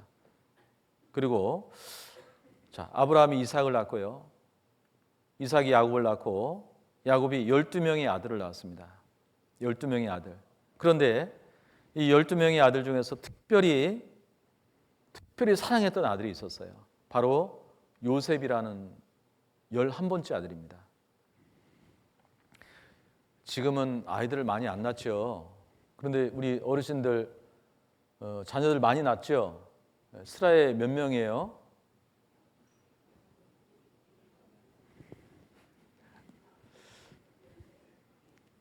대답을 안 하시네. 많이 낳았어요. 그렇죠? 여기 많이 낳았어요. 그런데 어떻게 부모는 다 자녀를 사랑하죠. 맞죠? 다 사랑해요. 근데 야곱이 특별히 사랑했던 아들 요셉입니다. 이 요셉이 좀 눈치가 없어요. 제가 보니까 착한 사람 있잖아요. 착한 사람이 눈치가 없더라고. 100%는 아니에요. 100%는 아닌데 착한 사람이 좀 눈치가 없어. 요셉이 그랬던 것 같아요. 꿈을 꿨는데 형님들, 제가 꿈을 꿨는데 제 꿈 얘기를 한번 들어보세요. 형님들 볕단과 제 볕단인데 형님들 볕단이 제 볕단을 보고 절을 하더이다. 아니 안 그래도 그 아버지가 막 그 채색 옷, 비단 옷을 요셉에게만 입혀주고 막 특별히 사랑하는 것 같은데, 근데 꿈 얘기를 하는데 아니 형들에게 형들이 그 자기 동생한테 막 절을 한다는 거예요. 내가 형이더라도 가서 한번 이렇게 꿀밤을 주고 싶네요. 에? 그럼 형들의 눈치가 어떻겠어요? 형들이 그랬냐? 너 훌륭한 꿈을 꿨다. 그러겠어요? 눈치를 줬을 거예요. 이렇게 막 아주 아버지한테 사랑을 받다니요. 형들을 무시하네. 그걸 눈치를 챘어야 되잖아요. 형들이 싫어하는구나. 아유, 다시 이런 말 하지 마라. 근데 또 해. 부모님 있는데 또 해. 해와 달과 11별이 있는데 제 별을 보고 경배하더이다. 예? 눈치가 굉장히 없죠. 예? 그래서 어떻게 했어요? 자, 형들이 저기 다 그 도단이라는 곳에 당신이 이제 목축업을 했지 않습니까? 예? 도단이라는 곳에 이제 짐승을 치러 갔는데 이동을 하잖아요. 근데 이때도 요셉은 형들을 따라서 가지 않았던 것 같아요. 아버지가 다 끼고 이제 같이 있었던 것 같아요. 근데 이 야곱이 요셉에게 이런 얘기를 합니다. 자, 내 형들이 저 멀리 세겜 땅에 가서 지금 짐승을 치고 있는데 그 소식이 궁금하다 하고 보내요. 혼자 17살 된 요셉을. 근데 요셉이요, 참 이렇게 하나님 앞에 쓰임 받을 수 있는 제목이 된 거예요.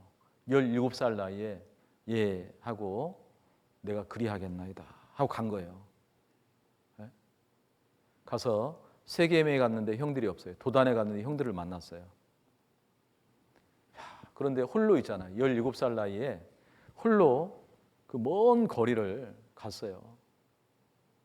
형들이 딱 보니까 멀리서 요셉이 오는 거예요.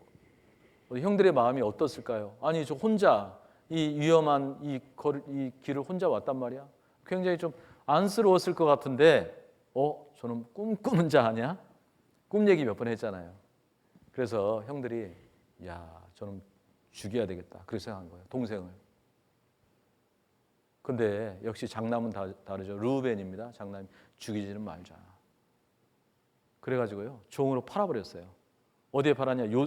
그 애굽에 팔았습니다. 지금 이집트예요.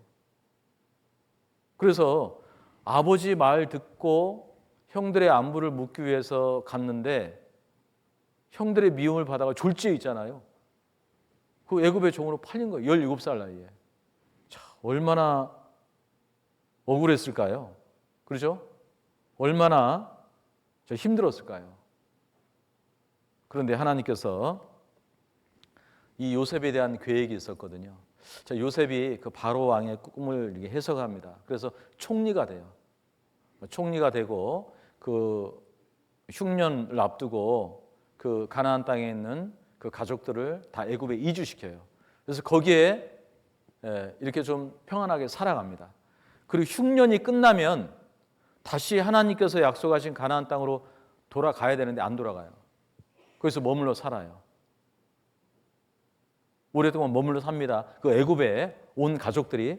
그런데 자, 요셉을 총리로 세운 그 바로 그 애굽의 역사를 보면 그 17세기 전후에, 자, 이집트는요, 뭐 위쪽은 지중해고 밑에는 사막이기 때문에 외적의 침입을 거의 받지 않았어요. 그런데 17세기 전후에 그 힉소스 민족이라고 있습니다.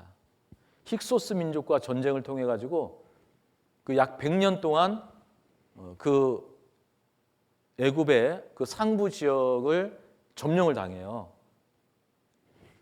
제가 이집트 카이로 박물관 가봤거든요. 그 그림으로 다 그려져 있더라고요. 그림으로. 상형 문자 없으니까 그림으로 역사를 다 그려놨어요. 그런데 17세기 힉소스 민족에게 100년 동안 지배를 받았어요. 그때 원 애굽 민족이 거기서 600km 떨어진 저 남쪽으로 이주를 합니다. 쫓겨난 거예요. 그때 그 다스렸던 그 바로가 이 요셉을 총리로 세워요. 근데 100년 뒤에 다시 그 통일 왕국을 이루거든요. 그때 요셉도 죽고 한참 시간이 지났죠. 자, 요셉을 알지 못했던 다른 바로가 저 누구냐 물어봤겠죠. 우리 민족하고 좀 다른데. 네, 왕이시여, 예전에 이런 역사가 있었고 요셉이 이제 이렇게 꿈을 해석해서 큰 공을 세워서 총리가 됐고 그 가족들입니다. 지금 그 자손들입니다. 그런데 이 바로가 아픈 역사가 있었거든요. 힉소스 민족과 전쟁에서 한번 크게 패배한 적이 있었거든요. 그래서 저 민족이 우리가 또 전쟁을 할 때 뒤에서 우리를 이렇게 어렵게 할 수 있으니 미리 종으로 삼아야 되겠다. 그래서 종으로 삼아버려요. 이스라엘 사람들을요. 그래서 무엇을 시키느냐? 노동을 시켰겠죠. 피라밋, 스핑크스, 왕궁. 이스라엘 사람들이 건축 기술이 대단히 뛰어나거든요. 그래서 이집트에서 몇 년 동안 종노릇 하냐? 400년 동안. 창세기 15장에 하나님께서 아브라함에게 내 자손이 그들을 400년 동안 괴롭게 할 것이다. 그렇죠? 이 약속이 아브라함에게 하신 약속이 이삭을 지나서 야곱을 지나서 요셉을 지나서 한참 뒤에 이루어진 거예요. 자, 400년 동안 종노릇 합니다. 그래서 노예 생활을 한 거예요. 애굽에서 혹사당하는 이스라엘 백성들, 태백 근처 레크메니 분묘 벽화 일부, 카이로 박물관에 갔던 이런 그림들이 쫙 그려져 있더라고요. 그거 보려면 한 진짜 며칠은 봐야 되겠던데요. 네? 그런데 400년이 지난 뒤에요. 하나님께서 모세, 그죠? 모세라는 선지자를 딱 세워서 그들을 딱 건져냅니다. 그들을 건져서 가나안 땅으로 다시 끌어들여요. 근데 한번 생각해 보십시오. 바로가 400년 동안 종으로 잘 부려먹고 있어요. 근데 하나님께서 모세를 세워서 야, 이제 그 바로한테 가서 우리 민족을 이제 해방시켜 달라고 하나님께서 약속하신 가나안 땅으로 가겠습니다. 얘기하라는 거예요. 그럼 바로가 아이고 400년 동안 고생했다. 그래 이제 얼른 가거라. 잉? 그렇게 하겠어요? 종들이 무슨 소리냐? 안 보내주는 거예요. 근데 하나님께서 10가지 재앙을 내립니다. 그 땅에 10가지 재앙이 있어요. 근데 재앙이 딱 임할 때 바로가 아이고 알았다. 너희 보내줄게 하다가 재앙이 지나면 마음이 변하고 그게 반복되는 거예요. 그러다가 10번째 재앙, 장자 죽는 재앙이에요. 10번째 재앙에 이 바로가 손을 들어요. 바로의 아들도 그때 죽습니다. 야, 이러다 우리 아들뿐만 아니라 우리 다 죽겠다. 막 그렇게 생각했던 것 같아요. 그래서 보내줍니다. 그래서 그들이 애굽에 있는 큰 재물을 이끌고 다 가나안을 향해서 쭉 갑니다. 이렇게. 그런데 이 지중해지 않습니까? 여기가 이렇게 지중해예요. 지중해, 지구 중심 바다. 지중해. 여기가 애굽입니다. 네? 그죠? 자, 여기서 이제 쭉 지중해를 따라 올라가면 여기가 이스라엘 땅, 가나안 땅이에요. 이렇게 올라가면 되는데, 쭉 올라가면 되는데, 성경에 보면, 출애굽기에 보면, 이렇게 가다가 돌쳤다라고 하는 뒤로 돌아 이거예요. 돌쳐서 어디로 향했냐면, 홍해 쪽으로 하나님께서 이스라엘 백성들을 인도해요. 자, 이스라엘 백성들은 길을 모르잖아요. 가본 적이 없으니까 하나님께서 불기둥과 구름기둥으로 인도한 대로 이렇게 따라가는 거예요. 따라가는데 어디로 가냐? 홍해 바다가 있어요. 홍해. 왜 하나님께서 가나안 땅으로 바로 들이지 않고 왜 이쪽으로 인도했냐? 이 바로가 있잖아요. 마음이 탁 변한 거예요. 중간에. 내가 우리 그 백성들에게는 신처럼 생각하는 그런 신적 존재인데 그 종들에게 모멸감을 당한 거예요. 그죠? 그래서 내가 이들을 내가 죽는 한이 있어도 내 아들도 죽였는데 이들을 잡아 죽여야 되겠다고 이제 마차를 이끌고 추격해 오는 거예요. 하나님께서 그걸 보셨죠? 그래서 홍해로 탁 이끈 거예요. 이스라엘 백성들이 쭉 갔는데 멈춘 곳이 어디냐면 홍해 바다예요. 홍해 바다. 앞으로 나아갈 수 없어요. 뒤에는 바로 군대가 쫓아옵니다. 여기에 400년 동안 종노릇했던 이스라엘 백성들이 하나님의 놀라운 기적과 같은 역사를 경험해요. 모세의 출애굽 역사. 출애굽 14장 21절 같이 읽겠습니다. 모세가 바다 위로 손을 내어민데 여호와께서 큰 동풍으로 밤새도록 바닷물을 물러가게 하시니 물이 갈라져 바다가 마른 땅이 된지라. 동풍, 저 반대편이죠. 하나님께서 동풍을 탁 불게 해서 바닷물을 쫙 가르십니다. 홍해 바다가 쫙 갈라져요. 자, 그것을 우리 예전에 십계란 영화 맞죠? 그 바다가 쫙 갈라지는 것을 보면 어때요? 야, 저 무슨 동화 같은 얘기나 그렇게 생각하십니까? 사람은 할 수 없지만 하나님은 할 수 있죠. 저도 이 정도 물은 가를 수 있어요. 이 정도 물은. 자, 물을 쫙 따라서 물이 출렁출렁합니다. 자, 보이세요? 착한 사람은 보인다고 하던데. 자, 바람으로 이 정도 물은 착 가를 수 있잖아요. 하나님께서 그 정도를 못 하실까요? 이 우주 만물을 창조하신 분이 홍해 바닷물을 못 가르시겠냐 이거예요. 바닷물을 쫙 가르셨습니다. 그래서 자, 물이 다시 흘러 병거들과 기병들을 덮되 그들의 뒤를 쫓아 바다에 들어간 바로의 군대를 다 덮고 하나도 남기지 아니하였더라. 바닷물이 쫙 갈라지고 이스라엘 백성들이 쫙 통과합니다. 이 바다가 벽이 된 거예요. 자, 그 광경을 내가 거기 있었다면, 야, 놀라우신 하나님, 하나님의 이 능력과 이 사랑 감동을 했을 거예요. 이스라엘 백성이 다 통과한 뒤에 바로가 쫓아오잖아요. 바로가 거기서 딱 멈춰야 되거든요. 불기둥으로 딱 막았을 때 멈춰야 되는데 그래도 막 쫓아오는 거예요. 이스라엘 백성들이 쫓아가고 바로의 군대가 그 홍해에 들어갔을 때 물을 탁 합쳐버려요. 수장. 자, 출애굽 사건, 이스라엘이 하나님을 믿게 되었다. 그 지도를 한번 보겠습니다. 자, 이스라엘 백성들이 자, 그들이 이렇게 멈춘 곳이 있어요. 여기에 보겠습니다. 이 멈춘 곳이 그 면적이 그 여의도 면적의 4배에서 5배 면적이 된다 그래요. 예전에 여의도 광장이라 그랬는데 거기에 큰 행사가 있을 때 100만 인파가 모였다 그러더라고. 100만. 근데 이스라엘 백성들이 출애굽할 당시 그 수가 약 200만 정도로 추정을 합니다.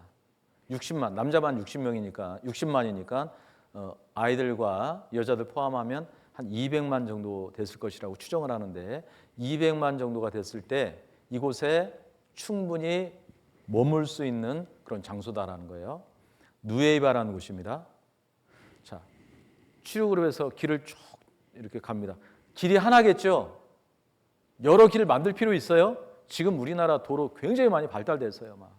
그런데 이 당시는 길 만드는 게 힘드니까 하나만 만들면 돼요. 쭉 가서 인공위성을 통해서 사진 쫙 찍었는데 보세요. 누에바까지 가는 길이 하나죠? 한 길입니다. 쭉 가서 이 까만 것은 홍해 바다고요. 넓게 펼쳐진 곳, 누에바예요. 두산백과에 찾아봤는데 이렇게 소개되어 있더라고요. 누에바 해안은 모세가 이스라엘인들을 이끌고 홍해를 건넌 곳이라 여겨지고 있으며 실제로 산호초 사이에 전차로 추정되는 유물들이 출토되어 기독교 성지 순례자들의 관심을 끌고 있다. 그 홍해 바다예요. 이스라엘 백성들이 쭉 건너고 그 바로 군대가 딱 수장됐던 그곳에 영국에서요 로봇 카메라로 먼저 딱 집어넣어 봤는데 마차 바퀴가 발견된 거예요. 잠수부가 들어가서 사진을 찍었습니다. 이런 곳에. 이곳에 왜 이런 마차 바퀴가 왜 있습니까? 그죠? 그리고 참 놀랍게도 그 누에바에서 사우디 지역으로 딱 건너는 그 홍해 길이요. 이 깊지 않은 곳이에요. 평평한 곳이에요. 홍해는 굉장히 깊어요. 이렇게 평평한 곳이라고 하는 것은 하나님께서 물을 쫙 가르실 때 아이들도 노인들도 충분히 내려가서 걸어서 올라갈 수 있는 그런 지형이라는 거예요. 만약에 깊은 곳을 갈랐다면 아이들하고 그 노인들 무거운 짐들 가지고 어떻게 통과할 수 있겠어요? 굉장히 힘들었겠죠. 근데 이런 지역 굉장히 평평한 지역이에요.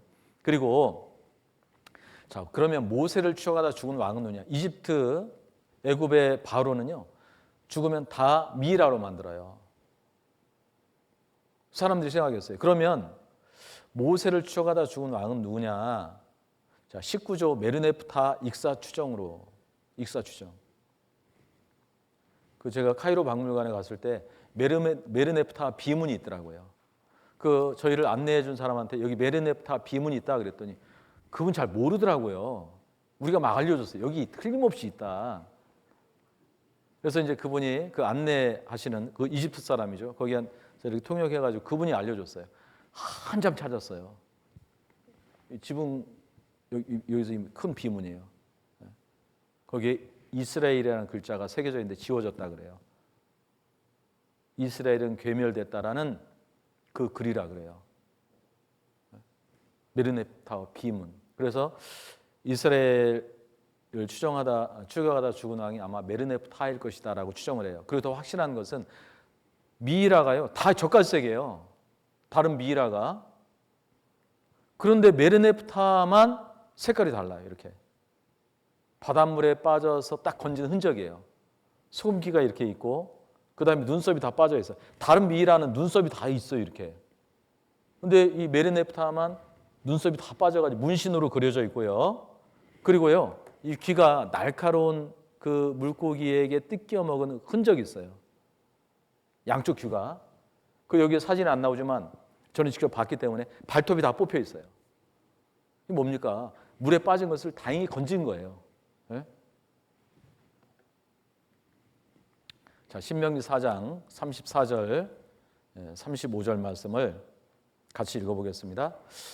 어떤 신이 와서 시험과 이적과 기사와 전쟁과 강한 손과 편팔로 크게 두려운 일로 한 민족을 다른 민족에게서 인도하여 낸 일이 있느냐? 이는 다 너희 하나님 여호와께서 애굽에서 너희를 위하여 너희 목전에 행한 일이라.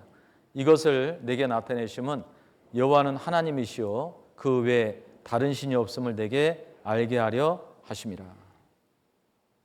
자, 세계 역사 가운데 한 민족을 이동시켰다가 400년이 지난 뒤에 다시 그 땅으로 다시 돌아간 그 민족이 있습니까? 그런 민족은 없어요. 이게 누가 하신 일이냐? 하나님께서 하신 일이에요.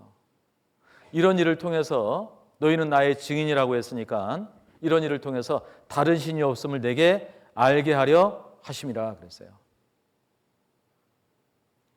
그리고 자, 이스라엘 민족의 역사 가운데 그 가나안 땅에 돌아와서 하나님을 잘 섬기며 살아야 되는데 그들이요 또 고난의 역사가 있어요. 기원전 606년에 바벨론에 의해서 침공당하고 또 멸망을 당해요. 바벨론 유수 사건입니다. 586년 기원 586년에 바벨론에 1차, 2차, 3차에 의해서 포로로 잡혀갑니다. 또 포로 생활해요. 그 바벨론 유수지에서 바벨론에서 포로 잡혀가요. 고향을 떠나서 가나안 땅을 떠나서 그 바벨론에 포로 잡혀가면서 겪었던 그 슬픔과 그 고난에 어떤 고향을 그리워하는 그 그리움에 대한 그 시가 있어요.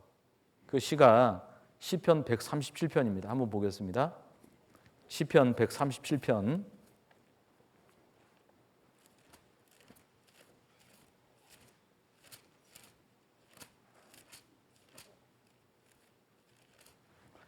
137편 자, 1절부터 제가 읽어보도록 하겠습니다. 우리가 바벨론의 여러 강변 거기 앉아서 시온을 기억하며 울었도다. 그 중에 버드나무에 우리가 우리의 수금을 걸었나니 이는 우리를 사로잡은 자가 거기서 우리에게 노래를 청하며 우리를 황폐케 한 자가 기쁨을 청하고 자기들을 위하여 시온 노래 중 하나를 노래하라 함이로라. 우리가 이방에서 있어서 어찌 여호와의 노래를 부를꼬. 자, 이 3절 4절 말씀은 자, 바벨론 포로 잡혀가서 고향을 떠났죠. 가나안 땅을 떠나서 거기서 포로 생활을 하고 있는데 바벨론 사람들이요. 야, 너희 이스라엘 너희 노래가 있잖아. 노래 한번 불러봐. 고향의 그 노래를 한번 불러봐. 강요를 하는 거예요. 그 조롱하는 모습에 대한 슬픔이에요. 우리가 고향을 떠나서 포로 생활하는데 우리가 무슨 노래를 할 수 있겠냐. 그래서 이 시편 137편을 곡으로 만든 노래가 있어요. 1970년에 발표된 바벨론 강가라는 노래인데 좀 나이 드신 분들은 아마 이렇게 기억날 거예요. 저도 학창시절에 이 그 선생님들이 이제 그뭐 팝송 외우라고 막 그러잖아요. 그렇죠? 친구들이 이제 서로 다른 것을 막 선택했는데 이 곡을 부르는 친구들이 있더라고요. 장난으로 불러요, 이 곡을. 어떻게 부르는지 아세요? 네? 모두 일어나서 밥 먹어. 이게 웃긴 노래가 아니라 슬픔의 노래거든요. 네? 제가 하니까 좀 실감이 안 나네. 제가 부른 건 아니고 다른 친구들이 이렇게 불렀던 겁니다. 흉내 낸 거예요. 한번 보세요. 들어보세요.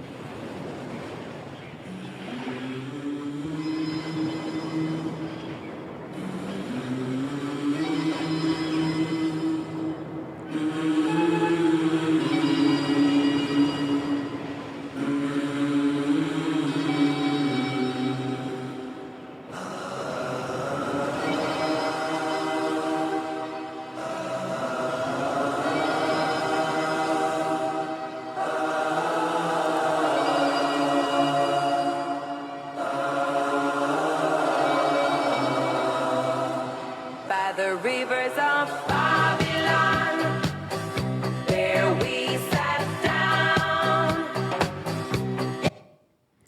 이렇게 시작되는 노래입니다. 예. 자, 그런데 역시 이스라엘 사람들이 그 바벨론의 포로 잡혀갔을 때 하나님께서는 성경에 고레스를 통해서, 페르시아 왕이죠. 바벨론의 포로 잡혀갔을 때 페르시아 고레스에 의해서 다시 귀환될 것이 또 약속되어 있어요. 자, 성경 한번 찾아보겠습니다. 이사야 45장입니다. 45장 1절부터 제가 읽어보겠습니다. 이사야 45장 1절부터 읽어보겠습니다. 나 여호와는 나의 기름받은 고레스의 오른손을 잡고 열국으로 그 앞에 항복하게 하며 열왕의 허리를 풀며 성문을 그 앞에서 열어서 닫지 못하게 하리라. 내가 고레스에게 이르기를 내가 내 앞서가서 험한 곳을 평탄케 하며 논문을 쳐서 부수며 쇠빗장을 걸고, 이게 바로 바벨론과의 전쟁에서 승리할 거예요. 이 고레스를 통해서요. 미리 예언된 말씀이에요. 고레스가 태어나기 약 170년 전에 예언된 말씀이에요. 3절에 내가 흑암 중 보화와 은밀한 곳에 숨은 재물을 주어서 너를 지명하여 부른 자가 나 여호와 이스라엘의 하나님인 줄 알게 하리라. 내가 나의 종 야곱 나의 택한 이스라엘을 위하여 너를 지명하여 불렀나니 너는 나를 알지 못하였을지라도 나는 내게 칭호를 주었노라. 13절 말씀입니다. 내가 의로 그를 일으킨지라 그의 모든 길을 곧게 하리니 그가 나의 성읍을 건축하게 할 것이며 나로 사로잡힌 자들을 값이나 갚음 없이 놓으리라. 만군의 여호와의 말이니라 하셨느니라. 여기 그가 그것은 바로 1절 이후에 말씀하시는 페르시아 고레스예요. 고레스를 하나님께서 세우시고 바벨론을 멸망시키시고 그리고 그를 통해서 이스라엘 민족이 다시 그 땅으로 귀환할 것. 그렇죠? 고레스 칙령이에요. 이스라엘 백성들은 그 고향으로 돌아가도 좋다라는 거예요. 그 고향으로 돌아가서 예루살렘 성을 재건하라. 그런데 자, 45장 5절 말씀입니다. 자, 마지막 말씀이에요. 5절 6절 말씀 같이 읽어보겠습니다. 나는 여호와라 나 외에 다른 이가 없나니 나밖에 신이 없느니라.